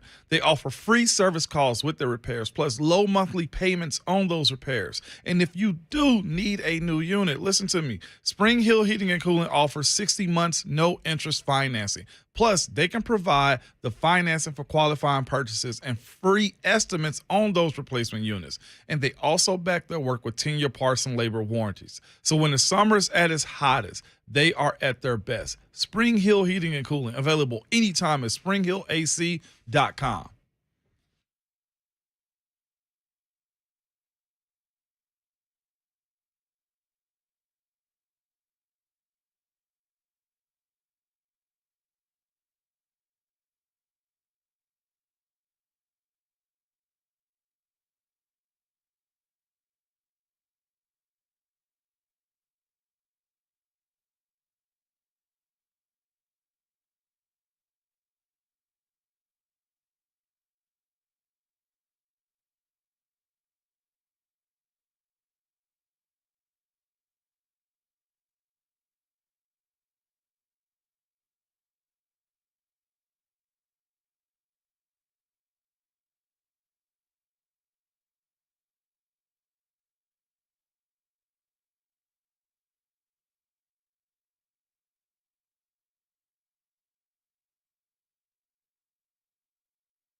Welcome back, J. Mart and Ramon, 104.5 The Zone. SummerSlam's tomorrow night. We'll be hanging out with some of you. If you want to be part of that some of you, you're going to need to be the first person to be able to answer the trivia question from the old noggin ski over here.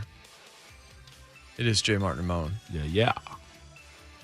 Looking forward to the show tomorrow. Hopefully the weather is going to cooperate. Come on. I hadn't checked again. All right, first person to answer this calls Jonathan Schaefer and tells him 737-1045 to get a family 4-pack of tickets to sit with us tomorrow night. Okay, SummerSlam 1994 featured something that happened once and has never happened, to my knowledge, ever again in WWE in any context. What was it? It was a match. What was it? Now I'm over here scrambling too. It's pretty famous or infamous, really. Never happened again, though? No. Wow. Because it's a very difficult thing to try and pull this kind of thing off. I ain't got a clue right SummerSlam now. 94. Yeah. Nope, don't know. First person to answer that question will get it right. And lines are Get those tickets. rolling. Yeah, a lot of people have called. Somebody will know this. I mean, this one, it's pretty famous. Not for the right reasons, because it wasn't a great moment, but I feel like I know what I think it is. You probably do know. I see it now. Okay. All right. Wow. Jay, your knowledge on this is just beyond anything I ever imagined, man. These posters are so freaking awesome, though, man. Goodness. I'm hoping they're coming to meet us after the show. These posters are so freaking cool. The weekend's going to be cool. All the stuff that's happening. Somebody just sent Uncle Bob just out of nowhere. The whole Jay Pruitt thing turned out so bad. Yeah, except you got rid of him. Yeah, and maybe you're not even going to have to pay him out the door. You got out of a bad buyout. And he just going to have to eat this one. I mean, if we're being real, what? Fulmer didn't look great here. Or as far as the signing of him? Bringing him in and then deciding to extend him for no reason. Yeah, he didn't earn anything. Right. No, he didn't earn anything, man. And to actually go tank right after that. Apparently he killed the absolute interview. And that's the thing about it, too, is a lot of these guys know the game and can speak the game and do whatever they have to. But this one in itself is just, what do you actually do, you know? Like, that was a bad hiring for a lot of different reasons. And you saw that after the fact, though, so you give credit there. But look, if you're not paying the Gus Malzahn buyout that Auburn's having to pay, whoa, yeah, or whatever like that, if you found your way out of that, then you self-imposing and you fessing up on yourself and all these other things, like, good on you, because that was a savvy move by the university. It's just like, and again, I'm glad that the NCAA is out of the let's punish the present for the past. Yeah. Heupel doesn't need to be punished for Coach Thumb. I can't believe call him, man, Coach Thumb. I don't know why. I've heard he looked like a thumb, but I never. I asked Rice once. I was like, "Why are you calling him Coach Thumb?" He's like, "He looks like the face you draw on a thumb when you're a kid." So it's not just that his head looks like a thumb; it's that like the thumb you would draw with a ballpoint pen sitting in a pew at church. Yeah. That's Jeremy Pruitt. This is sports right here. This is the type of stuff that happens around locker rooms. I'm sure the players probably said that at some point, too. Did we get the answer? We did on the first call. Oh, beautiful. I didn't think that one's would be that hard. Undertaker versus Undertaker. Undertaker versus his own doppelganger happened at SummerSlam 1994. Now I got to go. And Frank Drebin, Leslie Nielsen, was on that show, like, trying to figure it out as Frank Drebin, like, investigating how was the Undertaker going to work himself. I thought it was Leslie Nielsen was a part of it. And so they did stuff in the ring where they were both mimicking each other's motions at the same time, so it looked like a mirror and stuff like that. That's why it didn't happen very much, because that's a difficult needle to thread. Really have to. Where was this at, this SummerSlam? Wow, the video on this is actually really good on YouTube. Oh, yeah. I mean, all that stuff is there. Ted DiBiase, Do you know who played the fake Undertaker? Jonathan Schaefer. I want to say that it was Kane, but it wasn't. It wasn't Bryan Adams. You're close. What was it? Bryan Adams? No, it's Brian Lee. Brian Lee. Who's Brian Lee? He did some other gimmicks. Brian Lee was just his actual name. 911, right? Wasn't he 911? I think he was, yeah. In ECW? Yes. 615-737-1045. That's 2 hours down. He was more successful doing that, actually. No question. John Glennon will join us in about 20 minutes. We'll talk some Titans, some NFL with him. Might talk a little Mark Howard as well with John. But there's a lot to get to, obviously. We'll look at the headlines, see what else is happening. Nothing bad has happened at camp this morning anywhere that we've seen. Thankfully, there's no bad updates. Those were yesterday if you're a Tampa Bay Bucks fan. We'll be back. It's Jay Martin, Ramon, 104.5 The Zone.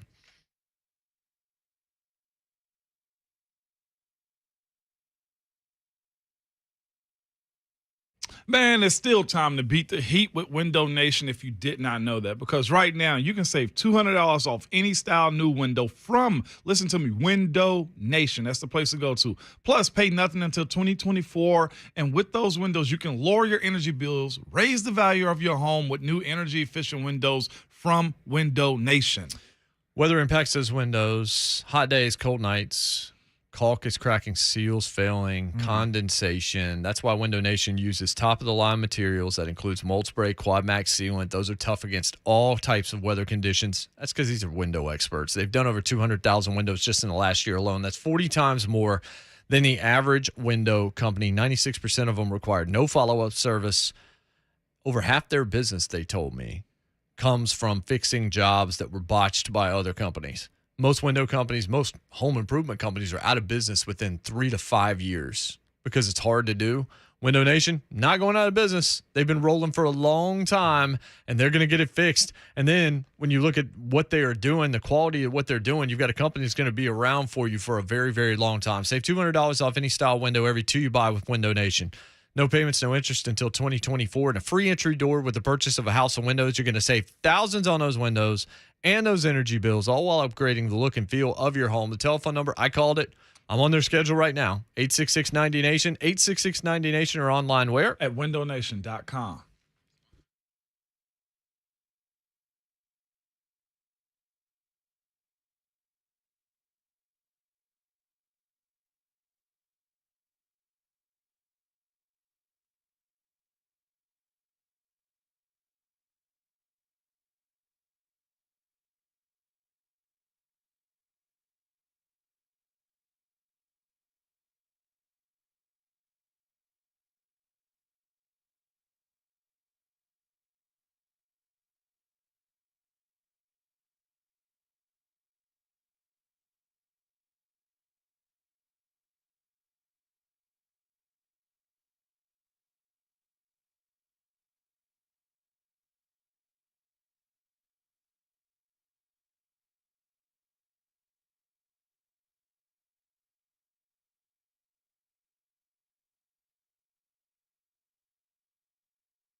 It is 8:03. Good morning. I'm Jonathan Schaefer. Day 3 of Titans training camp today at St. Thomas Sports Park. Robert Woods, who's coming back from a torn ACL, spoke with the media yesterday. Good. Just go. Like I kind of said, kind of with the braces, more so just go and push it.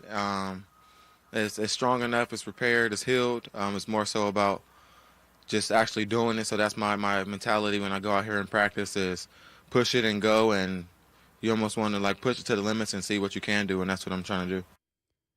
Arizona Cardinals removed their independent study clause from Kyler Murray's contract after it received significant backlash. The team said it had become a distraction. And the Seattle Seahawks and DK Metcalf have agreed to a 3-year, $72 million contract extension that includes over $58 million in guarantees. The guaranteed total includes a $30 million signing bonus, the highest ever for a receiver. For all your foundation repair and waterproofing needs, visit USSTN.com. Breaking news at once on your Over the Titans and the Vols. This is 104.5 The Zone.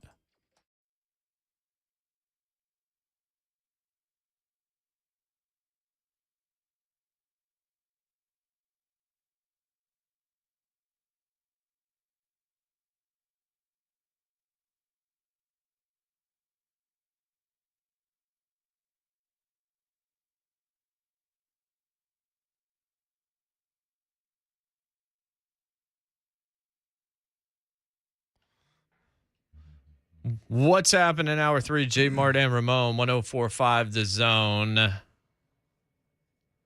Congrats to Jason Thompson winning the tickets, answering the question. That was the final one. That was it. We're out. Everybody's going. It's all done. Wow. Turning into a So good we're all evening. set to go. I even had another question set. I could just ask trivia questions for fun at some point. But we got John Glennon coming up in the next segment. People were asking what I meant when I talked about Tampa Bay at the end of that last segment. They lost Ryan Jensen. Their center, the first guy that Tom wanted taken care of after. He's a Pro Bowler last year. Mm-hmm. Really talented. Yep. Big time knee injury yesterday. The feeling is he may be out for the season. That's a big loss to lose your center, especially if you're Tom Brady at his age. Yeah, man. That's the one thing that he's always had is good center guard trio. He really has, man, and that's gonna be a lot of pressure up the middle. Being that Tom Brady's not an active, like, mobile guy the way he used to be, they're either gonna have some real quick, like, passing routes to get out, or Tom's gonna be in sack city this year because they're gonna have 3 new guys up the middle right now, and I know guys step up every year, but they're going to get tested. They're going to get tested early and often. And, of course, everybody want to see the downfall of Tampa and Tom and say, hey, go ahead and retire so everybody else can compete. But going to be interesting to see what they look like. Yeah. And now you just hope that that's not going to happen across the league. Yeah. But last year, remember, Baltimore lost like 14 running backs and Peters. Yeah. I don't mean Peters. Charles and Peters. No, a dude is what it was. Yeah, they lost a guy last year. Yes. Sky looks it's dark, threatening right now. Woo girls are in the house right now. Absolutely nobody's on a powder tavern right now. Nobody. I wouldn't expect them to be. It look like the sky's gonna fall at any minute, man. Y'all be safe if it does start raining. Apparently, there's some flooding going around too. Yeah, there was some possibility when you get rain in kind of bursts like this, you can get flash flooding real fast because it's like a balloon popping. Basically, is how this is set up. Yeah, I was reading the description of these kind of micro bursts and things like that. That's what it is. It just dumps all on you like a water balloon above your head. Sheesh. So it can cause a lot of issues pretty fast, and winds can pick up because of it also. But I was right to not bring my golf clubs. Talked to the coach. He's like, let's get back to it next week. Yeah, no, you're good to go. Like, you're absolutely good to go today. Yup. Oh. That is indeed the case. Titans training camp. Wonder if they're going to do that inside today. Yeah, I was in there. Went in there, messed with Lucas for a second. He said they're in the bubble today. Okay, figured as much. Yeah, they're in the bubble. Figured as much. Dak Prescott says he plans for this to be the golden year. Who said that? Dak. They got a lot of storylines coming out of Dallas, man. Zeke trying to get back on track to figure out what they're going to do with Pollard, and now Dak. He's the, $100 million man trying to find his golden years. What the heck? So I teased that we would do this at the top of the 8, and it just came back to me because I'd forgotten to write it down. The Colts. Yeah, you Bob did bring them Kravitz up. of the Indianapolis Star. Basically, the Colts are riding with what they've got at wide receiver right now. And if you're a Colts fan, that has to make you a little bit frightened just because you know the depth's not there. Now, there are some guys that you like that haven't really been able to either stay healthy or put everything going. But Bob Kravitz of The Athletic, of course, you see the Indianapolis Star for a long time, very well respected. The Colts are putting enormous faith in two things: Reich's play calling and Ryan. So they're pretty thin at wide receiver. Chris Ballard says he doesn't see the desperation, is the quote. I just don't quite see the desperation about receiving. I thought Julio was probably going to end up there. I did too.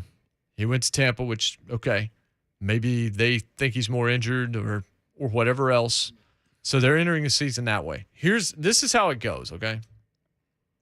I think this division is decided really simply. Who has more what-if questions and who answers those questions the right way? I think the Titans have more questions, which is why right now I'm leaning towards the Colts. Yeah. But if they answer the questions correctly, then that changes things. And, of course, injuries changes all of this. But the what-ifs on the O-line. Yeah. And what you saw yesterday at camp gives you a little bit better feeling about that. Farley, he's the feature story that Wyatt wrote about yesterday. Yeah, man. If Farley can answer the questions and concerns about his health, if Treylon Burks continues to progress the way he has in the first couple of days of training camp and is dialed in and all those things, there's just a lot of if questions. But there's if questions. I know there's if questions for everybody in the league. Yeah. But it just seems like the Titans have more ifs this year to me than they did last year. But the Colts also have some ifs. And the teams are built so similarly, Moan, that I just think the team that answers those questions better is going to win the AFC South. The difference between this year and last year Titans with the ifs too is those happened during the season. You know, the turnover of the roster as much as it was, the amount of guys they went through. This year they can get an opportunity to hit it on the front end of it, though. And that's where I'm a little bit more optimistic about it, considering they have a full camp as far as the starters go, because that's the biggest issue. Like the Colts have to find a starter at left tackle. They got to figure out, as you said a second ago, where their wide receivers are. And I think the Titans hold those same questions. Looking at, like I said, I brought this up in the 6, man. Radens, he looks the part. He looks like he's done everything you asked him to do. With that being said, now he's got to show it and prove it. He has to do it not just the 1 week like he did against the 49ers, but he has to do this week in and week out. And that's where the question marks are going to come. And that's why we're in this position right now, Jay. Like you said, it's the what ifs. And the same goes for the left guard position for the Titans. Like, being able to sign Roger Saffold when you did and just continue the gravy train and where they were. The guy had a Pro Bowl year last year, and I thought he had Pro Bowl years beforehand. But he had a Pro Bowl year last year, and now he's departed and gone to Buffalo. And you got a guy here in Aaron Brewer, man, who I will say, I can even say, and I think he hears it too, a little bit undersized. A little bit, okay, will he be able to anchor when it comes down to his position? But everybody I've heard about him, he knows the disrespect when you say those types of things. He heard it. He tries to dismiss it. And you hope that with that fire and grit that he has underneath him, he's able to do the job this year. If it's him that wins it. If it's Jamarco Jones on the other side of it too, either way, it's going to lead to a great competition between two guys that are that really need to start, Jay. Listeners, like Aaron Brewer's been here in the system for a little bit. He needs to start if it's going to – he needs to prove that he should be the starter this year, because if it's not opening day starter for him, I kind of question, is he just going to end up being the rotation guy? And I know he doesn't want that. He looked very upbeat about running with the ones yesterday, and I think anybody would. And I kind of said the same thing too, looking at Dylan Radens. And to me, more than anything, Radens just look comfortable now. Not in the sense of he's settling in, but the fact that he realized I worked and did what I was supposed to do. So because of that, I'm going to just ball out and do everything I can as far as training camp goes. I'm waiting to see or waiting to hear what he looked like in his one-on-ones, how he handled going against some of the outside rushers that the Titans have, Harold Landry. Like, what is he going to do against Harold? What is he going to do against Bud or Danico? Like, we're going to have to get those answers because he's still got to go through trial by fire to lock down that right tackle position. 615-737-1045 is the telephone number. John Glennon of Sports Illustrated. We'll get his thoughts on what he's seen at camp. And just that's my hypothesis. The team between the Colts and the Titans that answers the what-if questions better wins the division and goes to the playoffs. I still don't see both of them getting in. I just don't. I think maybe – I mean, it can happen. It's just not – I don't like your chances if you don't win the AFC South of making the playoffs in this year's AFC. Mm-hmm. So we'll talk about all of those things when we come back. It's J. Martin Ramon, 1045 The Zone.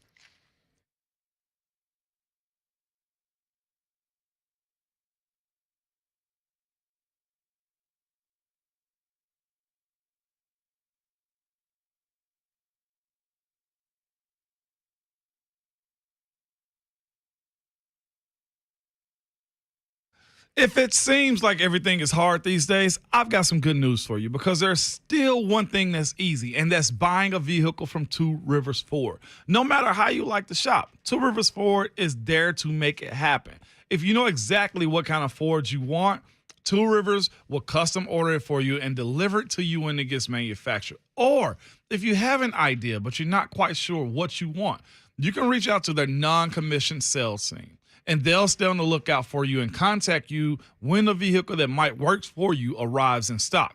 And don't forget this, Two Rivers Ford always sells below MSRP on all new non-specialty vehicles. So you can rest assured you're getting the best price. So when it comes down to finding a vehicle, call Two Rivers Ford and let them do the work for you. The number is toll-free, 800-900-1000. You heard that correctly. That's 1-800-900-1000. Put Two Rivers Ford on your team today.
No, not at all.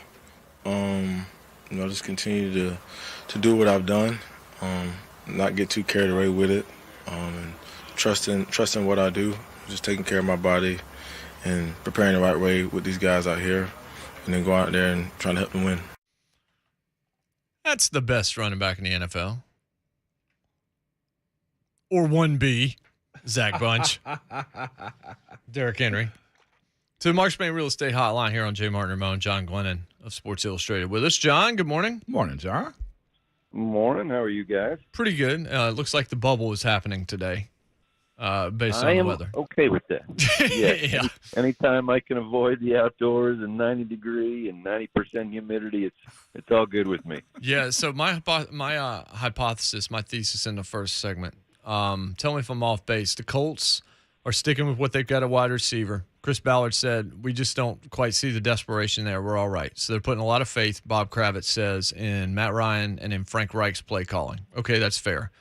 I think the team that answers the what-if questions the best between the Titans and the Colts, and both of them have their share, the team that answers those better ends up winning this division. Certainly a good theory, I would say, and I would agree with you. There are questions on both teams. I think the Colts, as you mentioned, there are kind of some young playmakers there. You look at Alec Pierce, the wide receiver they drafted, and Jelani Woods, the tight end. They've got some potential good weapons there, and I think they've got a really solid defense that they bolstered as well. But to me, you look at, again, it's youthful talent, it's potential. Is it going to come through for Matt Ryan? We don't know. And I'm not really sold, especially on the Colts in terms of tackles on that offensive line. I think they're a little shaky there. And if you're a Titans defense that piled up sacks last year, I think you're kind of hungry looking at that. But, yeah, we also look obviously right here at the Titans, and you got some pretty significant questions on the offensive line. No doubt, two positions still kind of up in the air right now. And obviously at wide receiver, some significant questions too. A whole lot of new pass catchers, for Ryan Tannehill this year. So, yeah, big questions to answer for both those teams. I look at them as very, very even. When you look at the rosters right now. So I think this is going to be an impressive battle for the AFC South. So over the first 2 days, what's the biggest story from you, what you have gotten to see so far? Well, yesterday it was a lot more of the jog-through kind of stuff, so, you didn't get it quite as big an impression. But day one, I think Treylon Burks stole the show, honestly, with so many questions about him, about whether he'd be able to handle the load, where he stood in terms of conditioning and the asthma and so forth. And he's out there, he pulls in that big diving catch down the left sideline right away, gets off to a great start. Had a handful of other good catches out there. And then to me, I was almost impressed with his kind of poise afterwards when he spoke to the media. He took accountability for not being in good enough shape when he showed up initially for rookie camp. He talked about the plan that he had. He had lost weight. He was using his inhaler now before and after practices. Just to me, struck me as a very, very different guy than the rookie we first saw way back in the rookie mini camp. So he was kind of the guy that stole the show. But, I think honestly for the offense, I think it was an important first day because we know, as we just discussed, there's so many questions about this offense compared to the defense. But they went out there on that first day. Ryan Tannehill looked very sharp. I think Jimmy Wyatt tracked him 11 for 11, and in 7-on-7 and team drills. Treylon Burks wasn't the only guy making catches. We had Chigo Okonkwo making some catches, Dez Fitzpatrick out there making some catches. So I think that was an important first-day confidence builder, I think, if you will, for this offense, going up against the defense that we know or we expect to be pretty solid. I read an article, that kind of did a surprise group from every team. And for the Titans, it had not just one player, but it had the entire secondary. What is the potential of this group going into 2022? Because it does have a lot of good young talent. It's got some older vets in Byard, and you got to throw Amani Hooker into that conversation too, because he's been around and playing a good bit. So with that being said, like, what can you expect the improvement, this group, who's going to be out there to look like? Yeah, this is a group that's got some serious potential. I mean, and when you talk about the safeties, it's no longer potential. We know what Kevin Byard can do. We know, now what Amani Hooker can do. He proved it last year and to some extent the year before as well. But you look at this cornerback group, and four of those guys, Farley, Molden, McCreary, who am I missing? Fulton. Fulton, yeah, certainly. Those are four high draft picks in the last couple of years. And if they're all healthy, to me, obviously the only question becomes, where do they all go? Do you line up as Caleb Farley your starter on one outside, Molden inside? You drafted Roger McCreary 35th in the draft, second round. Where does he fit at that point, which is a good problem to have. And I like, it's setting up as kind of a good contrast. If there's a competition between Farley and McCreary, it's an interesting one to me because, you got Farley 6'2", 197, ran sub 4.4s in college, all the physical tools, that you could ever want in a cornerback, but doesn't have much experience, especially the last 2 years, a total of 60 snaps. You look at Roger McCreary, doesn't necessarily have that incredible physical profile that Caleb Farley does, but all he has done is go out there and produce, in the SEC over the last couple of years. So it's kind of, to me, again, if those two guys are competing for a spot, that's a pretty good contrast and certainly a position to watch. Sports Illustrated's John Glennon joining us here. Jay Martin, go ahead. So just on the other side of it, to the other side of the line, I know we in the media are going to, ask who's number one, who's wide receiver one. The team probably just doesn't care about that number as far as guys catch the ball and make their plays. But I have to ask you, who is wide receiver one, or who will be wide receiver one, in your opinion, by the time the season kicks off? Well, if I had to say right now, I'd certainly say it's Robert Woods. I think there's been, some good chemistry formed with Ryan Tannehill. He is a veteran guy, a guy who's proven certainly he can do it on the NFL level. The only question Robert Woods has to answer is, how well a 30-year-old guy can do coming off ACL surgery in that first year, especially because we have seen, so many athletes, that difficulty in that first year after the ACL. Oftentimes things get better after that first year. So to me, that's the big question for Robert Woods, in terms of separation, in terms of explosion. Will he be able to kind of get the better of that of the ACL in that first year coming back? But I got to say, I feel after 2 days of watching Titans training camp, I feel a whole lot different about Traylon Burks than I did 6 weeks ago. That's for sure. And again, we don't want to jump too far. We don't want to set this guy, way up. It's been a couple days, but given the amount of questions as to whether, just how much he'd even be able to participate, certainly has exceeded those so far. And some of the plays, as I say, he was making on that first day one, you just kind of nodded your head and say, I get it now. I see what everybody was thinking, or, when they made this guy the number one overall pick. And again, I'll talk to the maturity that I felt that he showed afterwards too. So again, very early. We're 2 days into training camp right now, but certainly the options look a little bit better than maybe you would have thought 6 weeks ago for the Titans at wide receiver. Yeah, and I think the thing that's important here is got to say the positive stuff about Traylon because the negative was so prevalent. Like.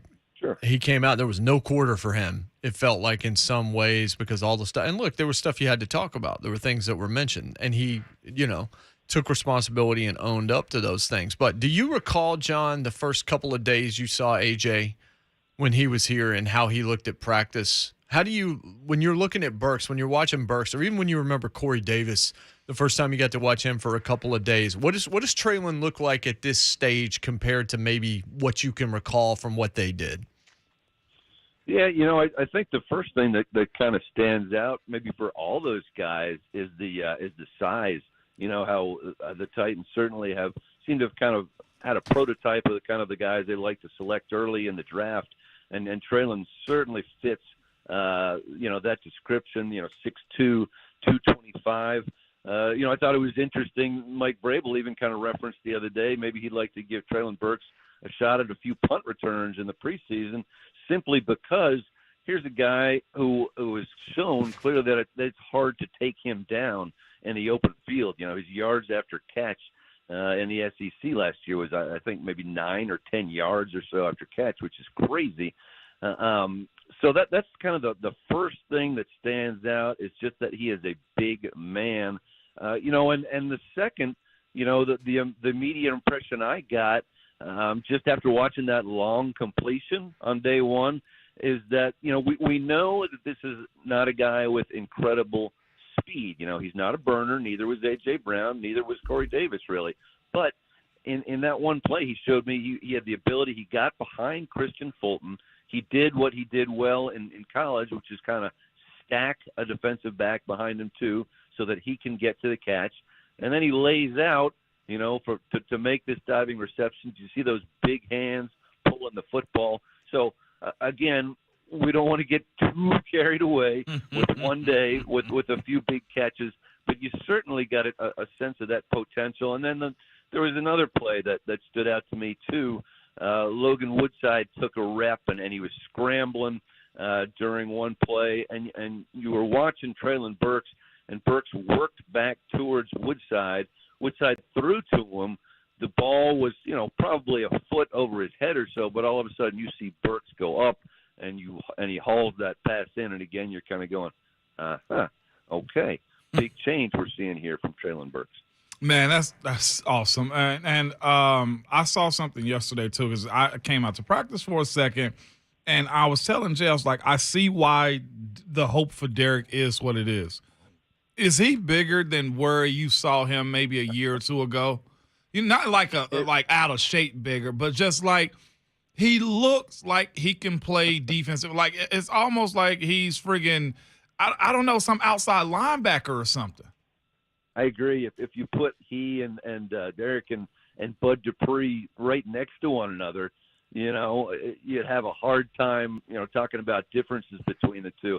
And just when you think Derrick Henry couldn't get any bigger or stronger, there he is. And maybe, that has to do with a little bit of that time that he had off. You don't want to say off, but he was injured last year. So he did certainly do all kinds of upper body conditioning, and we all know what he does during the off season anyway. So yeah, I agree with you. What a specimen. But I still wonder. Is this a time when you trim the carries a little bit for Derrick Henry this year, just because of that unbelievable workload, and you look at some of those numbers that Derrick Henry had last year, and I think you raise the question at least a little bit. Even before the injury, was there any sign of slippage?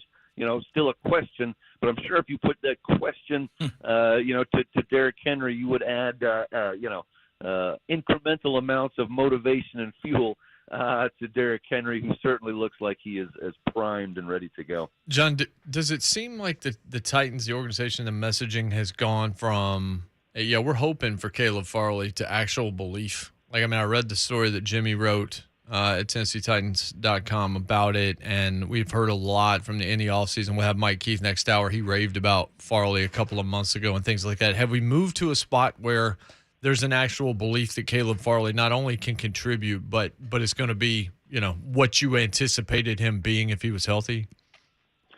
I think there's optimism. I think it's maybe it's too early to say belief at this point, because you gotta prove some things. Certainly when pads go on next week, things get a little bit more serious.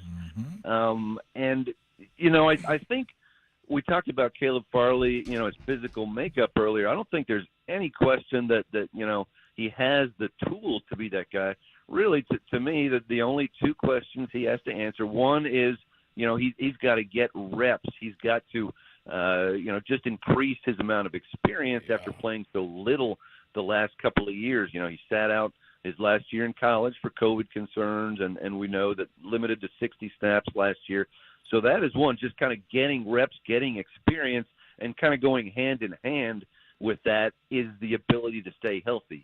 He has to prove that not only through training camp, not only through the season opener, but, for an extended portion of time, because you look at the track record, there's 2 back surgeries, there's 2 ACLs in his career, and, you look at even last year, even before the ACL, he was out 3 games with, I believe it was a shoulder injury. So he has to prove that. I think there's more optimism now. The knee brace is off. He's getting around the field. Mike Vrabel said he's probably 90% right now, and he's been working hard with Robert Woods as well. So certainly a lot of optimism, but I think the only thing you can say about Caleb Farley is you have to prove it over an extended period of time without getting hurt. As far as proving it, too, we were speaking about this before you came on, man. Aaron Brewer and Jamarco Jones, they're not Roger Saffold, and neither one of them, as far as size-wise. Like, you saw Roger, and it's like, man, this guy's, like, he's big out here. But the Aaron Brewer side of it and Jamarco Jones, man, it's one position that I'm really keeping my eye on. How are you viewing those two pitted against one another for that left guard position so far going into this camp? Yeah, I think it's certainly right now Aaron Brewer's spot to lose would be my feel on it. I think Jamarco Jones will get his reps as well, but they're going to give Aaron Brewer the first shot. And, I want to see what happens when pads go on next week, when he's going toe-to-toe every snap, against first-team guys on the defense. And, the question that Aaron Brewer has to answer is simply size. He is not the biggest guy out there. He's 6'1", 295 at most. And, the good things about him, and Mike Vrabel ticked off a bunch of them yesterday, he's athletic, he's quick, he knows leverage, he's a very tough guy, he's a smart guy. All that added up, does that mean you can handle 320-pound guys on a regular basis? To me, Aaron Brewer has proved that he is a great and a valuable reserve player. He's versatile. He's always ready to go. Right. He's a scrapper. To me, seems like an ideal guy to fill in for a number of places. But does that mean that you're a starter, an everyday starter? I'm not sure. I think he'll have to prove that not only against his own teammates, but when we start seeing him play against the Bucks and the Cardinals in those practices as well. So to me, both those offensive line positions, both left guard and right tackle, you have tentative guys, Brewer and Radens, but those are 2 kind of positions where I still say, hey, what happened? Who's still out there? Who might the Titans say, 2 or 3 weeks down the line, say, okay, we like these guys maybe as reserves, but we want to look around a little bit more.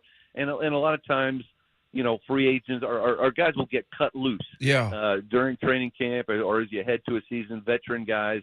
And, maybe if things don't work out as well as the Titans want with those guys, maybe that's when you start shopping around a little bit more. But we'll see. Those guys are certainly going to get their opportunities. So, Glenn, and that's where you brought up the Bucks and made me realize they're going to have a joint practice. And the guy on that team that is a load that you speak of is Vita Vea. If we go through this training camp and you see these joint practices and he's up against Vita Vea and he can't anchor, you know what I'm saying, as far as the one-on-one pass rushes. What do you do at that point? And we're not coaches making these personnel decisions, but that right there for a guy his size, and you know what? I was on the other side of it. I was a bigger guy playing that position. So certain things that I couldn't do. But the bull rush, as far as trying to make sure Tannehill is secure in the pocket and they're not getting pushed back as far as running right, running left, is that's the ultimate test right there, right? It absolutely is, and I think that, to me, is why, these preseason practices with other teams are really in a lot of ways more important than the preseason games. It is. We've seen over the years how few reps, the starters or potential starters are getting in preseason games, but you're out there, you're getting a ton of reps during these practices against some pretty good opponents. We remember what Arizona did to the Titans last year. And as you mentioned, Tampa Bay has an incredibly stout defense. Some real monsters up front, and including Vita Vea.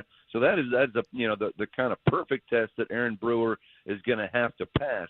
Again, I'll say that there's so many things to like about Aaron Brewer, but bottom line is you still have to be able to hold up against the monsters in there, and whether you're athletic or you're quick or you're smart, does that make enough difference? Can you do that on a regular basis? So I think John Robinson and Mike Vrabel will be watching very closely those practices, and if things go well on the offensive line at those spots, they can certainly say we've got some starters here.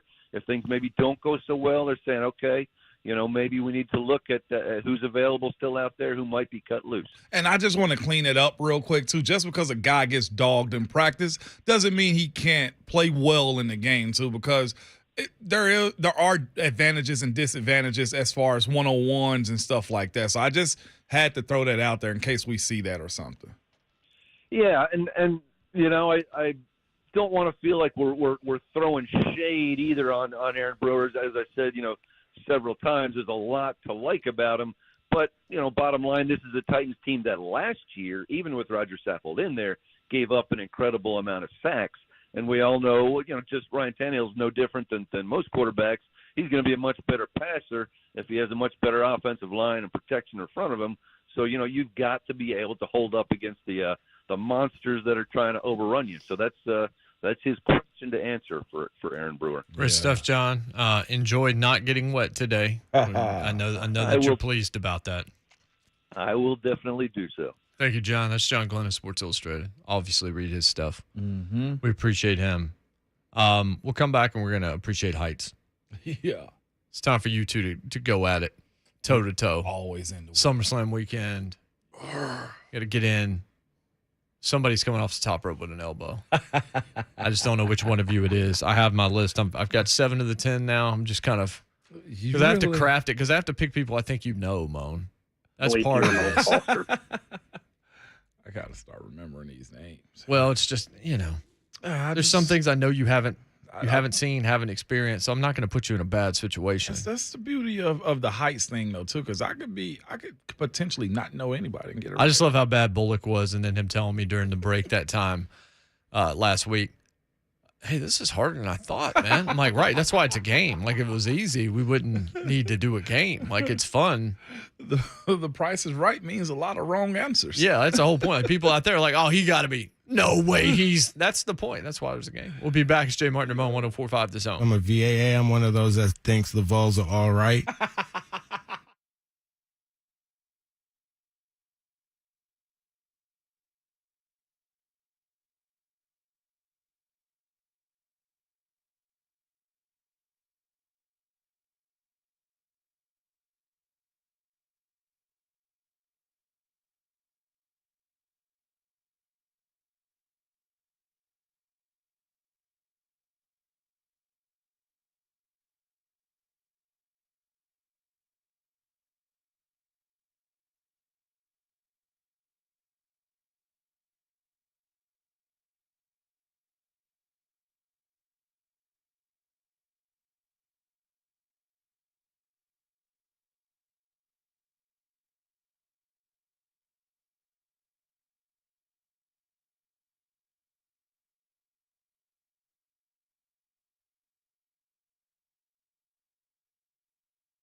Dancing in the dark, huh? It's pretty dark. Yes, it is. Rain's finally hit us over I made here. the right call to leave the clubs at home. Yeah, you did. Not going to happen. Shut it down. Yep. Shut it down. Good news for people going to StarCast this weekend is it's indoors at the fairgrounds. There you go. Plenty of wrestling in this town this weekend. A ton. Starting this afternoon into the evening. There's a show at 10:30 tonight. Whoa, what? The GCW show is 10:30 to 1 a.m. Oh. Which is just like they did at Mania because it's all this big convention stuff. But the problem is this: like, I'm 43, I'm not doing that. No. I'll see you at New Japan tomorrow afternoon. You know, Klay Thompson. SummerSlam. Here's Klay Thompson's thoughts about that. Hold that. Yeah. Hold it. There's like when I went to Mania like 7 years ago in Orlando, or however long ago it was. It feels like it's been a while. We did a lot of that stuff, but it's just different. Like, CG ain't having this. Just say, hold that. She's not having this. That's what she told you. Hold that. Yeah, pretty So much. is CG going to be your manager this weekend? It's possible she'll walk the convention floor with me at StarCast on Sunday Hey, before the Flair show. The Ric Flair. I was talking to Jeff just a little while ago. They're excited about everything that's going down. So that's a busy guy. Sure is. He's a special guest referee in the tag match Mm-hmm. at SummerSlam, and of course the opponent in Flair's last match, setting everything up. He's on his way to Atlanta right now. Yeah. God, dog. To then come right back here, obviously. What is that private jet life doing? No, he was driving. Yeah, He was driving? I don't think that one was the private jet. No. So how far is Atlanta from here? Because I always say like 3. 3.5 hours. It's a little bit. Is it closer to 4 than it is 3? It depends on the traffic you run I think into. it's closer to 4. If It's you didn't closer run to into the 4. traffic in Chattanooga and all that kind of stuff. What are you saying Knoxville is? About 2 hours and 30, 35, 40 minutes? I usually say 3. I just assume You it's say 3 3? hours. Okay. I just try to minimize it in my head sometimes. Sure. Like, yeah, it's 2 In fact, hours. the SummerSlam crew going to be on the road today, even throughout Nashville today. And Yeah, tomorrow. that's right. The bus, you might see that around town. They're actually going to stop by here at 10. If you spot the bus, you can get free cowboy hats and lays. Oh, yeah? Yeah. I mean, the things you put around your neck, lays. Oh. Not the Vince McMahon. I mean, lays. considering the news going around there. I said it. I said it. I'm sorry. I'm sorry. That's right. We done it. Hell no. So, yeah. But if they're supposed to be chilling around here right at the end of the show, so look forward to seeing them for a minute. All right. Heights. Now it's time for the main event of this show. Carrie Underwood. 5-4. Oh, I think that's a good call. 5-5. 5-3. Yeah, I thought about it and went the other way. Yeah. Kate Upton. Taller lady. I go 5'7.5". 5'7". You said 5'7.5"? Yep. 5'8". She's 5'10". Yep. God, dog. Dirty rat dog. Jean-Claude Van Damme. You first on this one, Shafe. I feel like he's a short dude. 5'7". 5'6". 5'9". I actually thought he was shorter. You than overthought that. yourself. I I mean, did. 5'9" is still pretty short. You outworked yourself. I mean, it's not Andrew's height, but yeah. Is he 5'9"? Yeah, he's 5'9". That's not bad. That's not too bad. Not bad. Jesse Ventura. Ooh. You know who that is, Mo? Yes, I do. 6'3". Oh, that's a good call. Oh, it's a good call. 6'3.5". He's exactly 6'3" and 1/2. I hate you, dog. That might be the best one we've ever had right there. I hate you, man. All right, let's rock. Let's rock. Denzel Washington. You go, Shave. 5'11". 5'10". 6 1/4. Is he really that tall? Hey now. Well, God. 4'1". Okay, come on, Mo. Let's make her come back. John David Washington. His kid. Mm-hmm. Black Klansman and Tenet. Let's go 5'11". 5'10". 5'9". I thought his wife was taller. Man, I thought his wife was This is taller. like Jeremy Pruitt Is he coaching the married Vols to? right now. I don't know her name. She just looked the same height as he is, so I was expecting him to have a child about the same height. Okay. Yeah. Emma Watson. Oh, okay. Small lady. Mhm. 5'3". Ooh, that's where I was going to go. 5'4". Hermione is 5'8". Oh, taller than I thought. Still won. I have clinched this bad boy already.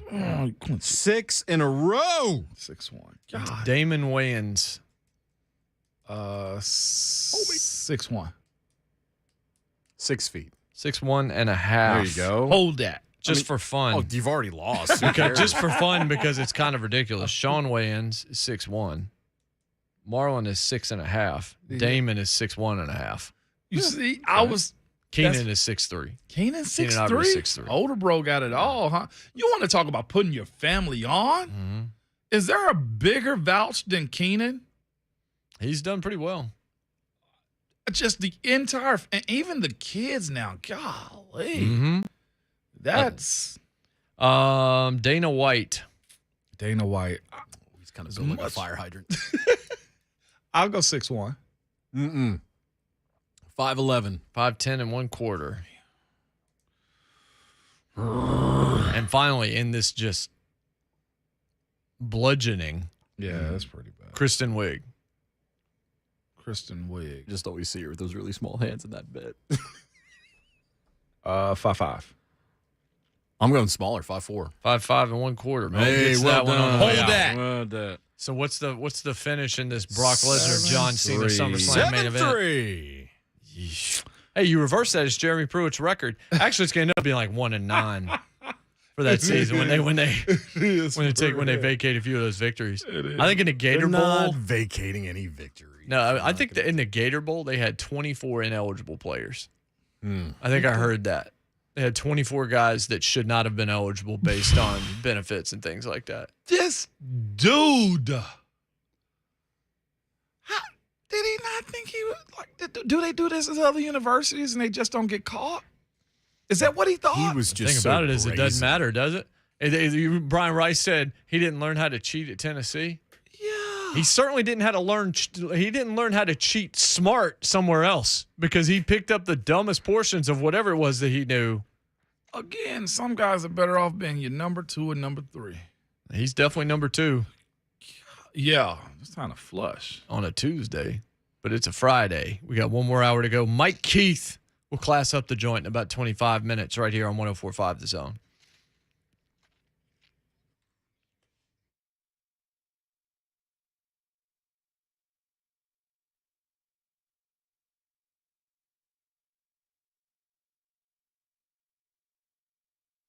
So I want to talk to you about PAI Medical. I actually went and sat down and chatted with my pal Michael Ramsey over there yesterday and just talking to him about things and how the technology is going and how many more people have been coming in the door. And one of the things he said is that studies have shown that the one thing guys don't want specifically is to look silly amongst their friends. They don't want to look dumb. They don't want to look crazy. They don't want to look phony, all of this. So you see the We Grow Hair billboards and you just assume, well, that's going to make me look dumb. It's like an overnight deal. The shot's not easy to be able to tell there, but that's not how it actually goes. And what if it's just bothering you? Like how you look, it's just bothering you. Maybe it's a vanity thing. Maybe it's not somebody else that's had a comment for you or something like that. But then it's a procedure. It's a 12 to 14 month deal, and it's your own hair just being moved from one location to another. It's permanent. It's going to stick. It's going to thicken up and be part of the new version of you that's just going to be the old version of you. Nothing artificial about it. What if that changed your mind? What if the fact that I've done it would change your mind? It wasn't bothering me that much. I had a few people mention that it was thinning a little bit here and there. And I saw it in a photo. I was just like, you know what? I've heard PAI works. Like people in the building use them. Shouldn't I go try that out? Turns out one of the best decisions I've ever made. Took some photos yesterday from here to where I was 10 months ago. It is astonishing. And there's still 4 more months of growth to go. And that's just in a first procedure. If I want to do more, I can. Surgically, non-surgically, they have an answer for you. They are great people, and nobody does this better than them. When it comes to cost, affordable payment plans that fit anyone's budget, I want you to be the next one on the line. Say, you heard me say this morning, retake control of your hair. The longer you go, the harder the job is. So you should do it today. 615-376-6010. That's 376-6010. Talk to Michael Ramsey and his staff at WeGrowHair.com. That's WeGrowHair.com.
It is 9 o'clock. Good morning from the Superbook.com sports desk. I'm Jonathan Schaefer. Day 3 of Titans training camp today at St. Thomas Sports Park. As the weather is dictating, it'll be inside the bubble today with practice beginning at 9:15. Speaking after practice yesterday was Mike Vrabel and several of the Titans players, including Robert Woods, Derrick Henry, and others. The Arizona Cardinals removed the studying clause from Kyler Murray's contract after it received significant backlash. Kyler spoke to the media yesterday, and he wasn't very happy.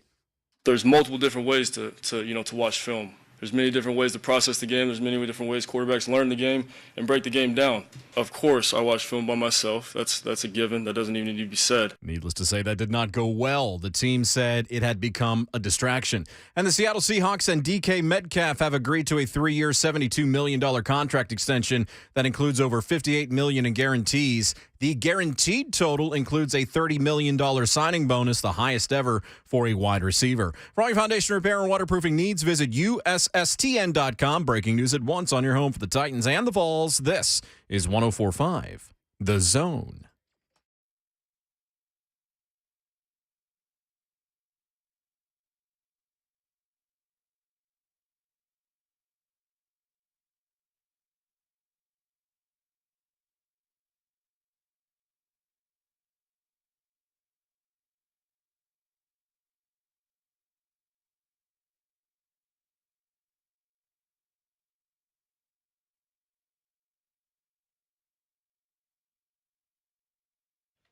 What's happening? Fourth hour of the hashtag fastest 4 hours in radio is here. It's upon you, upon us.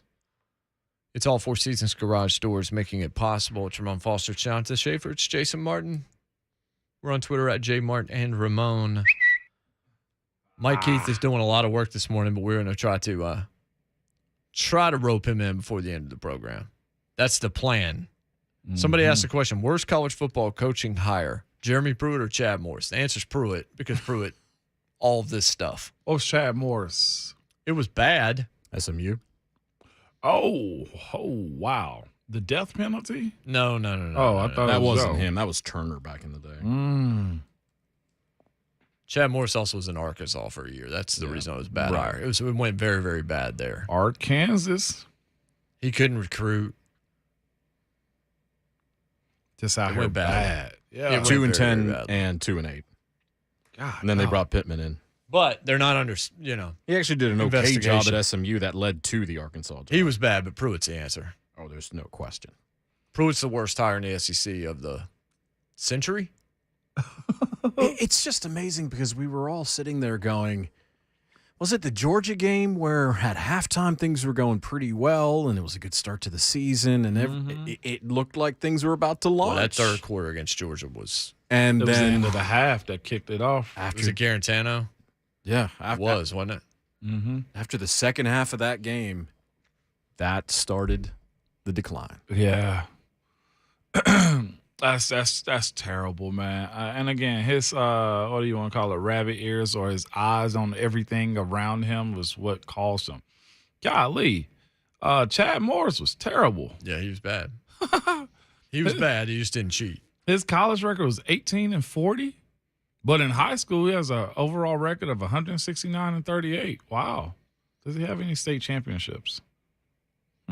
Either way, well, the reason he became the right thing is because SMU worked out and he was the OC and quarterbacks coach at Clemson, working with Deshaun. Yeah. He had back-to-back state championships. So, yeah, he was pretty good. Yeah. Yeah. Garrett Gilbert was his quarterback. Yeah. Well, right now he is an offensive analyst at South Florida. Who is Garrett Gilbert? No, Chad Morris. Chad Morris is? He's going through the coaching rehab. He looked like Nicolas Cage. Even Butch Jones landed at Alabama as an analyst. You're an analyst at South Florida? Oh. Yeesh. Is Pruitt not on staff anymore either with the Giants? Well, Pruitt doesn't have a job. He doesn't have a job. Yeah, because when he was added to that Joe Judge coaching staff, and then they blew the entire thing out. Like, I legitimately wonder how he feels at this point, though. You know, you get the opportunity of a lifetime. No matter how you feel about the organization or the institution at the University of Tennessee, the football program, you finally get it, you try to win in as big a fashion as you possibly can. You cheat, and now you out of it entirely. You know, like you don't even get a second stab at it at this point. Like I said, I'm not worried about what he's thinking or how he feel, but like that went south fast, Jay. Like that legitimately went south super fast, and what a guy. Like not even Florida south, like islands beneath. Yeah, the Keys. Yeah, like deeper than the Keys. Like how south can we go? Can we get to Chile? Man, Argentina. Alligator infested like islands is where he's at right now. Like, goodness. Like Anaconda was filmed around where he was. Jaws. Okay, like Lake Placid. Lake Placid. Actually, no, I don't think Lake That's Placid New would have York, been too right? south. Yeah, it wouldn't That's have been New south. York. It's all good. Either way. Was the movie actually in New York, though? It still felt southern because Oliver Platt was in it. You know, if Oliver Platt's in a movie, It just feels like it's southern. It feels like it's I southern. do declare. Even if it's not. Even if he's not, it's still like Oliver Platt's in it. Well, that's probably somewhere in the bayou. Where was this shot at? I'm actually looking it up. Oh, you're looking it up too? Ooh, Bridget Fonda was in Why did you go, ooh, like you found She a was piece of good candy? looking. What do you want from me? I'm not going to lie There about it. is a Lake Placid, Florida. There is a Lake Placid, Lake Florida? Placid, a town in Highlands County, Florida. Huh. Plot. And what is this? Jay, you'll appreciate this. You know who wrote the Lake Placid movie? David E. Kelly. Oh, yeah. Oh, Boston Legal? Or that's not a name you would have expected with that movie. Or is Kelly the one that did Silver Linings? I get those two Practice, guys mixed up. Chicago yeah, Hope. Yeah, okay. Doogie Howser. Yeah, right. So they shot this movie in Vancouver and Surrey, British Columbia. Oh, yeah. A ton of movies get shot in Vancouver. Really? Yeah, because they're cheaper. Is that why? It's cheaper to shoot there because of the taxes. That's part of the reason a lot of films and TV get shot in that Pittsburgh area now is because of the tax credits they provide. Well, it's the same thing they were doing in Atlanta. That's why so many things get shot in Atlanta now. Is the price up in Atlanta now or no? It's changed now. They're probably doing less there, but a lot of shows. And it's funny because there'll be like stars that'll come out and they'll be super into raising taxes on the wealthy and all this other kind of stuff. They'll talk about it, but then they want to go shoot everything over there so that the taxes don't hit them. It's always hilarious. It is a big time place to go shoot though because of the way things are set and how much easier it is with the unions and everything else. It's more conducive to them there. Yeah, they shot that in Vancouver and British Columbia. Yeah, David E. Kelly, man. Is that R. Kelly's cousin or something? I don't think we say that man's name. Oh, That is demerit. I'm not sure you're allowed to say You're that right. name. We're off of that one 100%. Not again. He also did Mystery Alaska. Good movie. Same year. Not a great Mystery movie, but a Alaska good and Lake movie. Placid came out the same year. I thought Ice Cube was in Lake Placid. He was in He one of those was in type of Anaconda. films. Anaconda. Yeah. Anaconda. Yeah, I mean, you weren't Yeah. far off. Yeah. Yeah. What, there's no random black guy in this movie? Oh, You man. mean token black guy. Yeah, I mean, come on. Where the heck? I thought there was one that was Anaconda. Never mind. We're good. Moving on. Tennessee Titans have signed DB Shakur Brown. I don't know, Shakur. Undrafted free agent with the Steelers in 21. So you were already gone. Yeah, I don't know. Practice squad with KC in Detroit last year. Played 9 games for the Pittsburgh Maulers this year in the USFL. Oh, we got a USFL kid. Yeah. Hey, way to There's go. been a handful of them that's been signing around. He's a Michigan State kid. Okay. 54 tackles, 7 picks, 9 PBUs. Okay. All right. All for Big sure. 10. 5 interceptions, 25 tackles in 7 games in 2020. Shape, you mentioned that, but have there been more there's USFL been, there's been a guys? handful. Yeah, you've been seeing a signing like one a day here for the past But a lot of couple it's weeks. just, hey, let's get a look at this kid. Let's get a look at this guy. Yeah. And the him in rain is here. Yeah, bring him in while you have the expanded roster. Let's see if you might be able to grab something. Are we keeping tally also of Titans moves already, the transactions? Well, we already have been. There have been 2 days worth of transactions. Josh A Kalu receiver signed move. last weekend. Kalu, yeah. Just checking, man. I was just making sure We know what happens around this organization. It is Amish territory with how much churning gets done around the Tennessee Titans, man. Get right. I mean, we're sitting around the wood just. You cut on your day off. Yeah. John Robinson's got a cauldron, but really it's just a bunch of butter that he's churning. 5 too slow. Oh, yeah. Jason, did you know what J-Rob said to Ramon yesterday at the facility? 5 too slow. No, I actually ran across him yesterday, and I was like, yeah, man, we still use your drop on the show. He's like, which one? I was like, the 5 too slow. And we had a conversation about that. He said he actually, he and the GM he was working for at the time actually made a prediction of where I would go. And he said, you went there and you balled out. I was like, okay, cool. So we talked for a second. It was cool.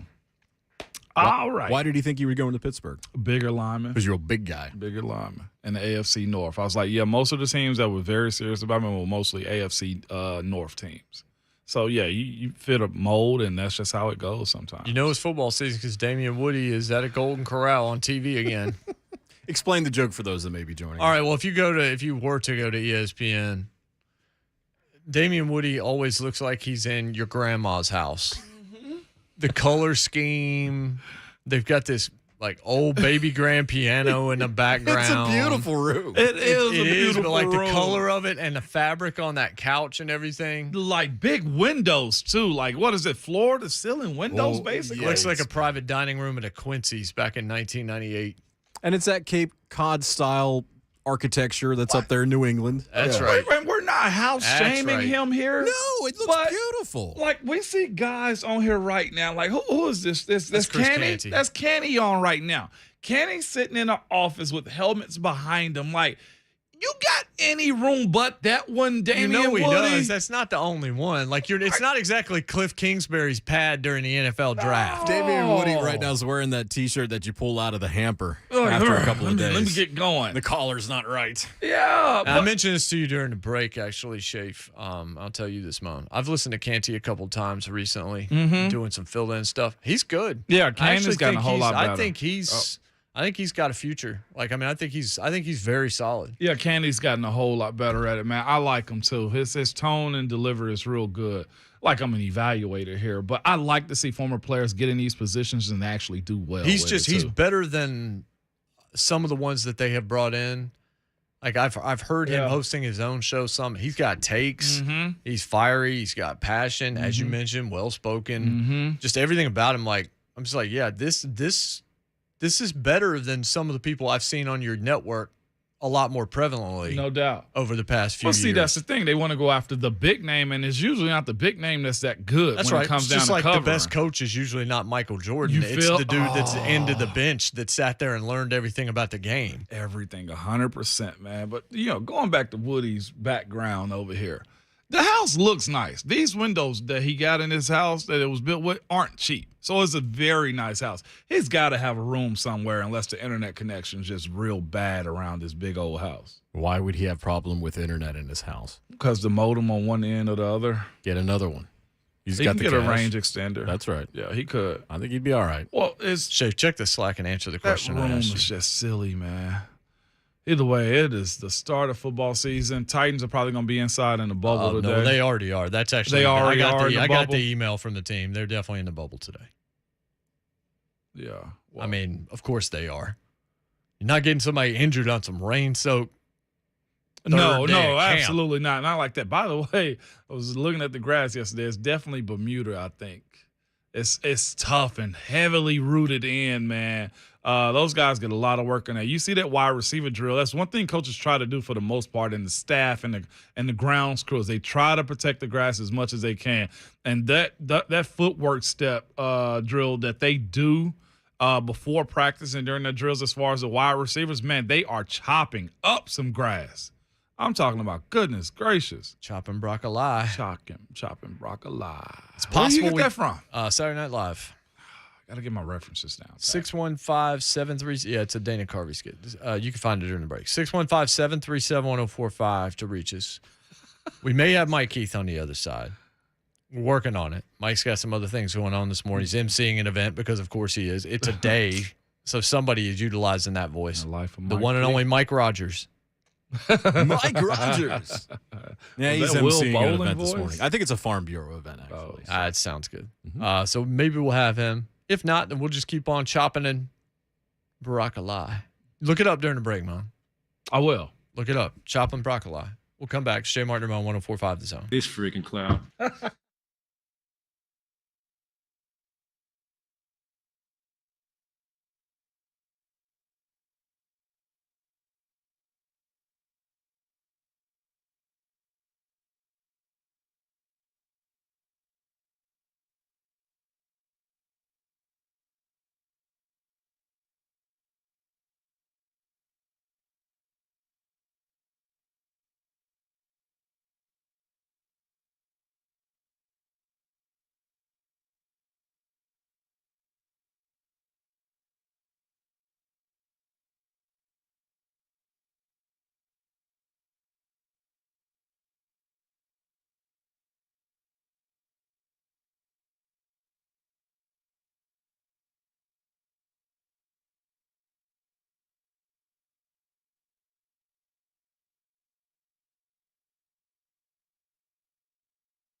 I'm honestly flattered that y'all think that at my size I can go out there and not prepare for the game and not take it serious. It's disrespectful, I feel like, to my peers, to all the great athletes and great players that are in this league. This game's too hard. To play the position that I play in this league, it's too hard.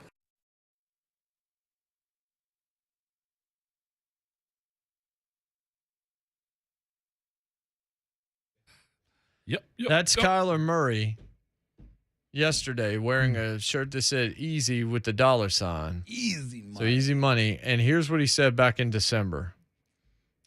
I think I was blessed with the cognitive skills to just go out there and just see it before it happens. I'm not one of those guys that's going to sit there and kill myself watching film.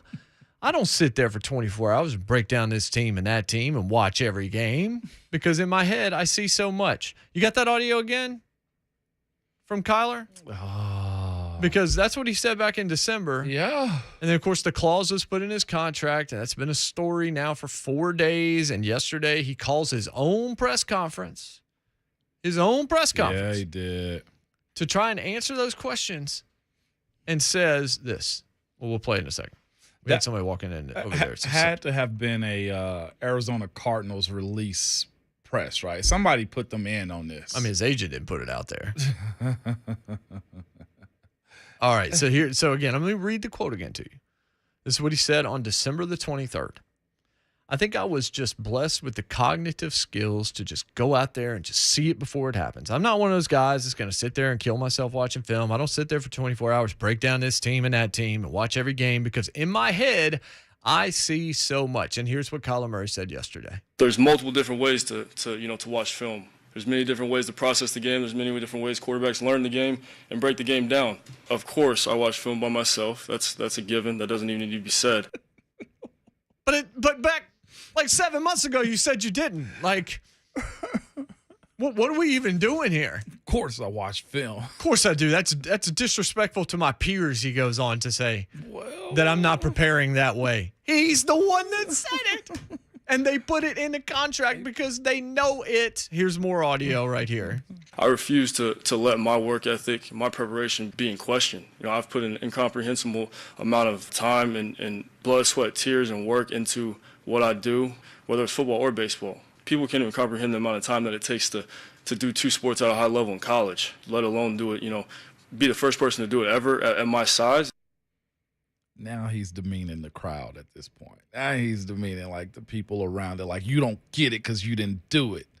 Well, somebody got it because your franchise put it in your contract. Yes. And your agent signed it. More audio right here. But I do enjoy and love the process of watching the game with my guys, the quarterbacks, my coaches. And I think you can ask any quarterback around the league. The camaraderie in that room, the passion that goes into it. Every man in that room has a job. Every man contributes in different ways. This is true. But the franchise quarterback must be above all those things. Of course, I watch film on my own. Quote, I'm not one of those guys who's going to sit there and kill myself watching film. Bleep you, Aaron Rodgers. All right, go ahead, Chafe. I don't do this often. I don't talk about myself, but today I feel like I have to. And so I'm going to list the accolades, to go 43-0 in high school in Texas, go to college, win the Heisman, get drafted number 1 overall to the NFL, get drafted number 9 overall to MLB. Again, no one's ever done it. Offensive Rookie of the Year, 2-time Pro Bowler. And, I'm not 6'7", 230. I don't throw the ball 85 yards. I'm already behind the 8 ball. And I can't afford to take any shortcuts, no pun intended. Those are those things you can't accomplish if you don't take the game serious, if you don't prepare the right way. But the whole point we were making, and the whole point you're making back in December, Kyler, and we talked about this, it came easy to you because you're a super athlete. It doesn't mean that you're not working hard, but you're the one that said you didn't watch tape because you're blessed with the skills to see it before it happens. I don't have to prepare, in effect. I don't have to watch film because my mind works on a different level. I went 43-0 in high school. What are we doing here? Are at a press conference That he called. He set up he set it up privately. He and his representation set that up to answer to what was put in that contract 4 days ago. And he rolled out there and literally said out loud in front of other human beings with functioning ears, I went 43-0 in high school. Uncle Rico, baby. Get out of here, man. I'm not 6'7", 230. I don't throw the ball 85 yards. I'm already behind the 8 ball. And I can't afford to take any shortcuts. No pun intended. Those are those things you can't accomplish if you don't take the game serious, if you don't prepare the right way. By the way, somebody said, but wouldn't you take him over Tannehill? I've already answered that question last week. No is my answer. I know what he's capable of, but clearly he's in his own way, man. Titans, listen to me. Y'all don't have this problem because this is non-football stuff. You might be mad about Ryan Tannehill throwing in interceptions in the playoff game, but guess what? That is a correctable thing because if he focuses in on his craft and takes it a whole lot more serious, not take it a whole lot more serious, but try to defeat those moments as far as the season goes with Ryan Tannehill, that's correctable. What Kyler's talking about is non-football stuff. It is a football conversation, but it has nothing to do with where you're currently at. You think I give a damn about what you did in high school, dog? Every single one of those dudes, whether they were a 1-star, no-star, community college person, community college athlete, 5-star, 4-star, a tryout like Alejandro Villanueva was, a coach that used to be a player and now he's a player again. Nobody cares. You're all in the NFL. You think we care? Oh my God. He really said I went 43-0 in high school? Like I said, man, he threw that football clear over them mountains. I told y'all. Y'all thought I was slighting people when I say this type of stuff. Texas athletes, I see why they want to separate themselves from the United States of America. Like, it's different, y'all. Like, Texas football, I highly respect it. It's respected everywhere across the United States of America.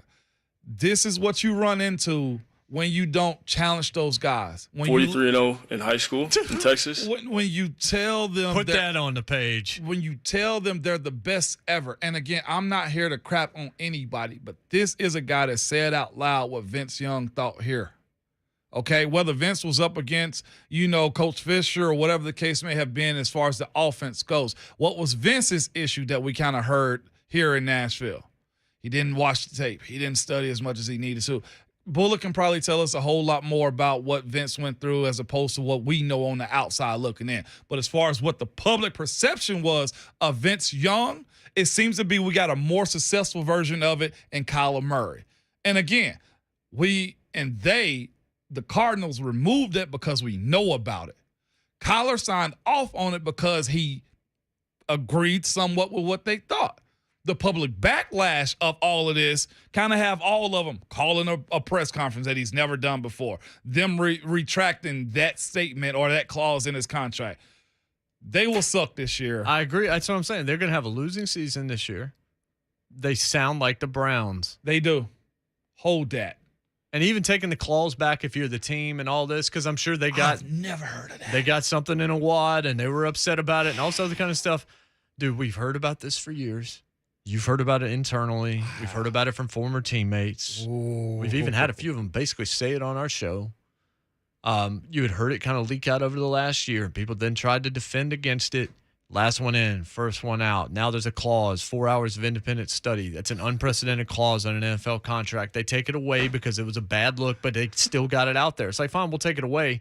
But it's the equivalent of saying something in court that you know there's going to be an objection to. Like, jury, you must disregard. But the jury heard it. We heard it. You heard it. Like, yeah, you can say disregard all you want. We can take the clause out, but we know the clause was there and it was put there for a reason and it was revealed and put there in public for a reason as well. I just look at this and I'm just like, this dude is not a dude that I feel like I'd want to be on a team with. Yeah. 43-0 in high school dude, in Texas. That right there is amazing. That dude need to learn how to dude, okay? How many NFL players didn't have good high school careers? I had a solid one. Most people had to have. They had most did, and if not, they personally had a real good one. In Texas? The country of Texas. And I say that in tongue in cheek with that, but just the athletes that I've met from there have been either they have a whole lot of what he said, or you kind of hear it like, yeah, we were the crap in high school. Yeah, what are you school gonna do? The problem, and the irritating thing for me is he's gone a long way on his athleticism. Yeah. And look, I'm sure he's putting in practice time and all this. I'm not suggesting he doesn't work out and all this. What I am saying is he's going to be 60% of what he could have been. He's not a Hall of Famer. I'm going to make that claim right now, and I'm going to stick by it. He is not a Hall of Famer because the attitude's not there to drive him to maximize what he has. He has enough where he's in Hall of Fame easily. Mm-hmm. But unfortunately, I think he believes his own hype, man. There are people that go out there and think they're going to be superstars. They believe their own hype. Mm-hmm. They leave people behind. They do all these other kinds of things. And then they fail when they get out there. And Kyler Murray, to me, says all the wrong stuff. This right here, Westbrook's a better teammate. It sounded like that press conference. He sat around with a bunch of his people. It's like, dude, they want to question how you play? You were the number 1 draft pick in football. You're top 10. Like, that sounds like some homeboy talk, right? Or some family talk. That sounds like some closest friends to you talk. Like, dog, you've been that dude for a long time. You're going to forever be that dude for a long time. You need to let them know. You're right. You're right. I should let them know. I'm going to call a press conference tomorrow. I'm going to call a press conference. And what was my record in high school? Like, that's what it basically turned into. This dude just did this. You think we give a... The fact that you would even mention that out loud, I don't even know what to say about that. I bet people in his own locker room are like, did he really tout 43 in high school? You know who also goes undefeated in youth sports? The coach that has the super fast kid on his team in flag football. 43-0 in high school. The coaches that have the super athletes in baseball that can just run the bases at like 8U baseball. Like, that happens too. Like, come on, man. I'm shocked that he said, yeah, in high school in Texas, it's the last part that kind of gets you, like, again. 43-0 in high school in Texas. This freaking buck. Dude. You think Jason's online too. Jason, what's up, Jason? Hey, man, I just wanted to add, it's like more like a smaller, souped-up version of Cam Newton. He might make it to the Super Bowl, but if he falls, he's going to fall short. I get what you did. His ego's too big, and even if you say you went 43-0, you said you did. It's a team sport. You shouldn't go out there saying stuff like that to be a number 1 draft pick. You should be, with your fellow people. Yeah. Yeah. So I mean, the thing to that point, you should have played baseball, man, because you can be that kind of guy in baseball. Yeah, you can be solo dolo in baseball. You can. He'd be a killer outfielder. You should. Yeah. And maybe you have the baseball mentality and all that, but that's not gonna fly. Like that press conference yesterday is so tone deaf. And I said earlier, and I said, I don't want to sound naive about it, but if Kyler had just stood up there, called the press conference and said, yeah, the clause is in there, it's not going to be an issue. If I haven't done what I'm supposed to do, I'm going to do it now because they have put the faith in this franchise in me. Arizona, it's going to be the best decision you ever made. Mm-hmm. And just stand up there and own it. And you don't have to say, hey, you know what? I've been lazy. You don't have to say it. The clause already says it. You just have to say, yeah, the clause is there, but I pretty much shrugged it off because it's not an issue before, and it's definitely not going to be one going forward. I'm going to do what I have to do to be one of the greats that's ever played. Yep. But unfortunately for Arizona fans, Kyler Murray believes he's already one of the best that ever played. And that is how you fail. I got to give it to him, though. In high school, he absolutely killed it. He did. He legitimately killed it. 43-0 in high school in Texas. He did. Well, he absolutely killed it, man. And there's nothing you can do to take away from that. Heck, he had, God, dog, his senior year, 54 touchdowns. Whew, in Texas. Good for him. None of those give a single point to the Arizona Cardinals. In Texas. We'll go to break. We'll take some phone calls on the other side. Last segment might be weird. Who knows? Mike Keith might chime in. We'll find out. It's Jay Martin, Mo 104.5 The Zone.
Welcome back, Jay Martin and Moan, 104.5 The Zone, finishing up another week. SummerSlam tomorrow. A lot of you are going to be with us. Woo! Hanging out. Those that have won tickets, those that haven't. We hope to see some of you anyway out there. If we could just keep the rain out, everything's going to be good. The whole pro wrestling universe is pretty much centered here. GCW tonight at 10 o'clock. New Japan tomorrow at 2. I should be there for that show. Flair's last match, of course, is Sunday night. Jeff Jarrett in that. Jay Lethal in that. Andrade El Idolo in that match as well. That card's actually pretty stacked. What all that means is that StarCast is here. StarCast is the Pro Wrestling Convention. 5th annual. Come on! Come on! You can't talk over it. It doesn't get you Also, hyped. Sprague Zarathustra. 2001. But it's 2022. Conrad Thompson is joining us on the line right now. We did not tell you that was going to happen, but we thought it might. Conrad, the Podfather, of course, Something to Wrestle. Jeff Jarrett's My World podcast. Tony Schiavone. Tony Schiavone was exhumed from the grave by Conrad Thompson a few years ago with What Happened When. Conrad, what's going on, brother? Hey, Conrad. Man, I'm so excited to be on with you guys. You have no idea how pumped I am. Long-time Zone listener. So cool to actually get on here and chop it up with you guys and talk about the Nature Boy. Hey, now. So chat me up, Conrad. What's happening this weekend for everybody? Like, how big is StarCast 5 set out to be? Well, it's our biggest one ever, and it's all about the Nature Boy. As I'm talking to you, I'm sitting on the stage where he will get his tail roasted tonight at 8 o'clock. The master of ceremonies is the voice of college football, in my opinion, Mr. Brad Nessler. We've got cameos from big-time folks, y'all. Chevy Chase, Jerry West, on down the line. And they're all going to be taking their shots at the Nature Boy, but I hear he's got a page and a half of lines for everybody and can't wait for that. And then the next 2 days, man, it's all about panel discussions and meet and greets. You know, you get to hear from Kevin Nash and Mick Foley and Bret Hart and Bryan Danielson. And it's a who's who, man. It's a murderer's row. Our best set of panel discussions we've ever had at any StarCast.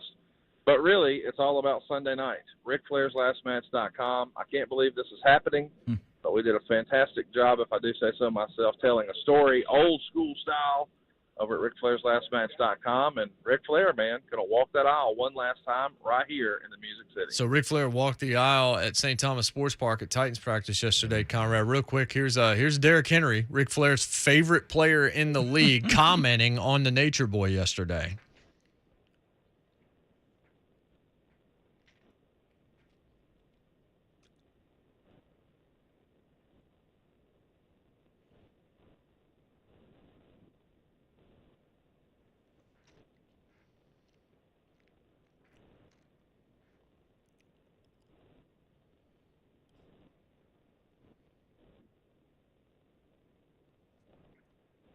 So that's Derrick Henry basically revealing he doesn't know it to work. So that's fun. But when it comes to Flair and how he's feeling right now, Conrad, you know better than anything. How is Rick feeling?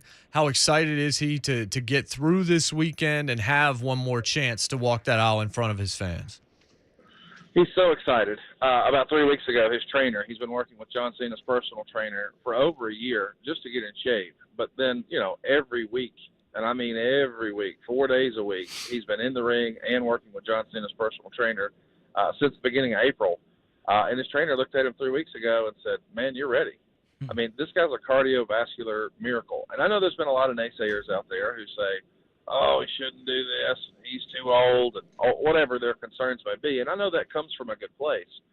But he's been in the ring for 4 hours a week since the beginning of April.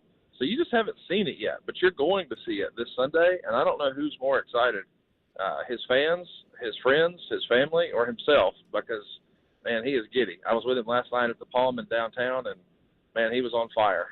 He actually made sure that they painted over Jeff Jarrett's face and put his face over it instead, and it was fantastic to see him talk trash the whole time as it's happening. Yeah, no doubt about it. Yesterday I was out there when I saw him walking, and I'm like, you know the walk, you know the strut. When you guys do these type of events, whether you're going to a team or you just around a bunch of people that, you know, you don't realize you've influenced. Like, I saw the Titans just, they get excited when they saw the walk, man. Is that a common thing when Rick, like, presents himself to people? Man, he is a spectacle. I mean, everywhere we go with him, it turns into a meet and greet. That's what we like to say. But if we're at some random airport, some random bar, some random restaurant, everybody has a Ric Flair story. And why wouldn't they? You know, we all, once upon a time, grew up watching wrestling, and maybe you don't as an adult, but you did as a kid. And I still watch it because it makes me remember the way things used to be, especially when it's a match like this and a story like this. But no, it's commonplace. And over the course of a 50-year career, think about how many people he's touched. So, it's pretty common that folks come over and want to say hello or grab a picture or tell him a story. And, hey, remember that time you wrestled Sting? Which time? There were 3,000 of those. But, yeah, not there. So 3,000 of those. There's probably 3,500 Conrad Thompson sponsored podcasts right now, ad-free shows and everything that you're doing, Conrad. I still don't understand how you're doing mortgage and still hosting any of these shows. I know you don't host them all, but your team has to be some of the hardest working people in showbiz at this point. Man, I appreciate you saying that. We're working really, really hard to create content for a really niche audience, but I think we've sort of super served them, especially like a weekend that we've got this weekend upon us. I mean, this is the biggest thing we've ever done, and right now it looks like a beehive of activity happening all around me, and I'm just sitting here, kicked back, talking to you guys, bragging about Sunday. It's going to be a good day. So vendors and stuff like that, like outside of the obvious, the meet and greets and the stars that are going to be there and the shows, the actual wrestling shows, as well as the roast and all that kind of stuff, like what other stuff is actually there for people to potentially come to the fairgrounds and see?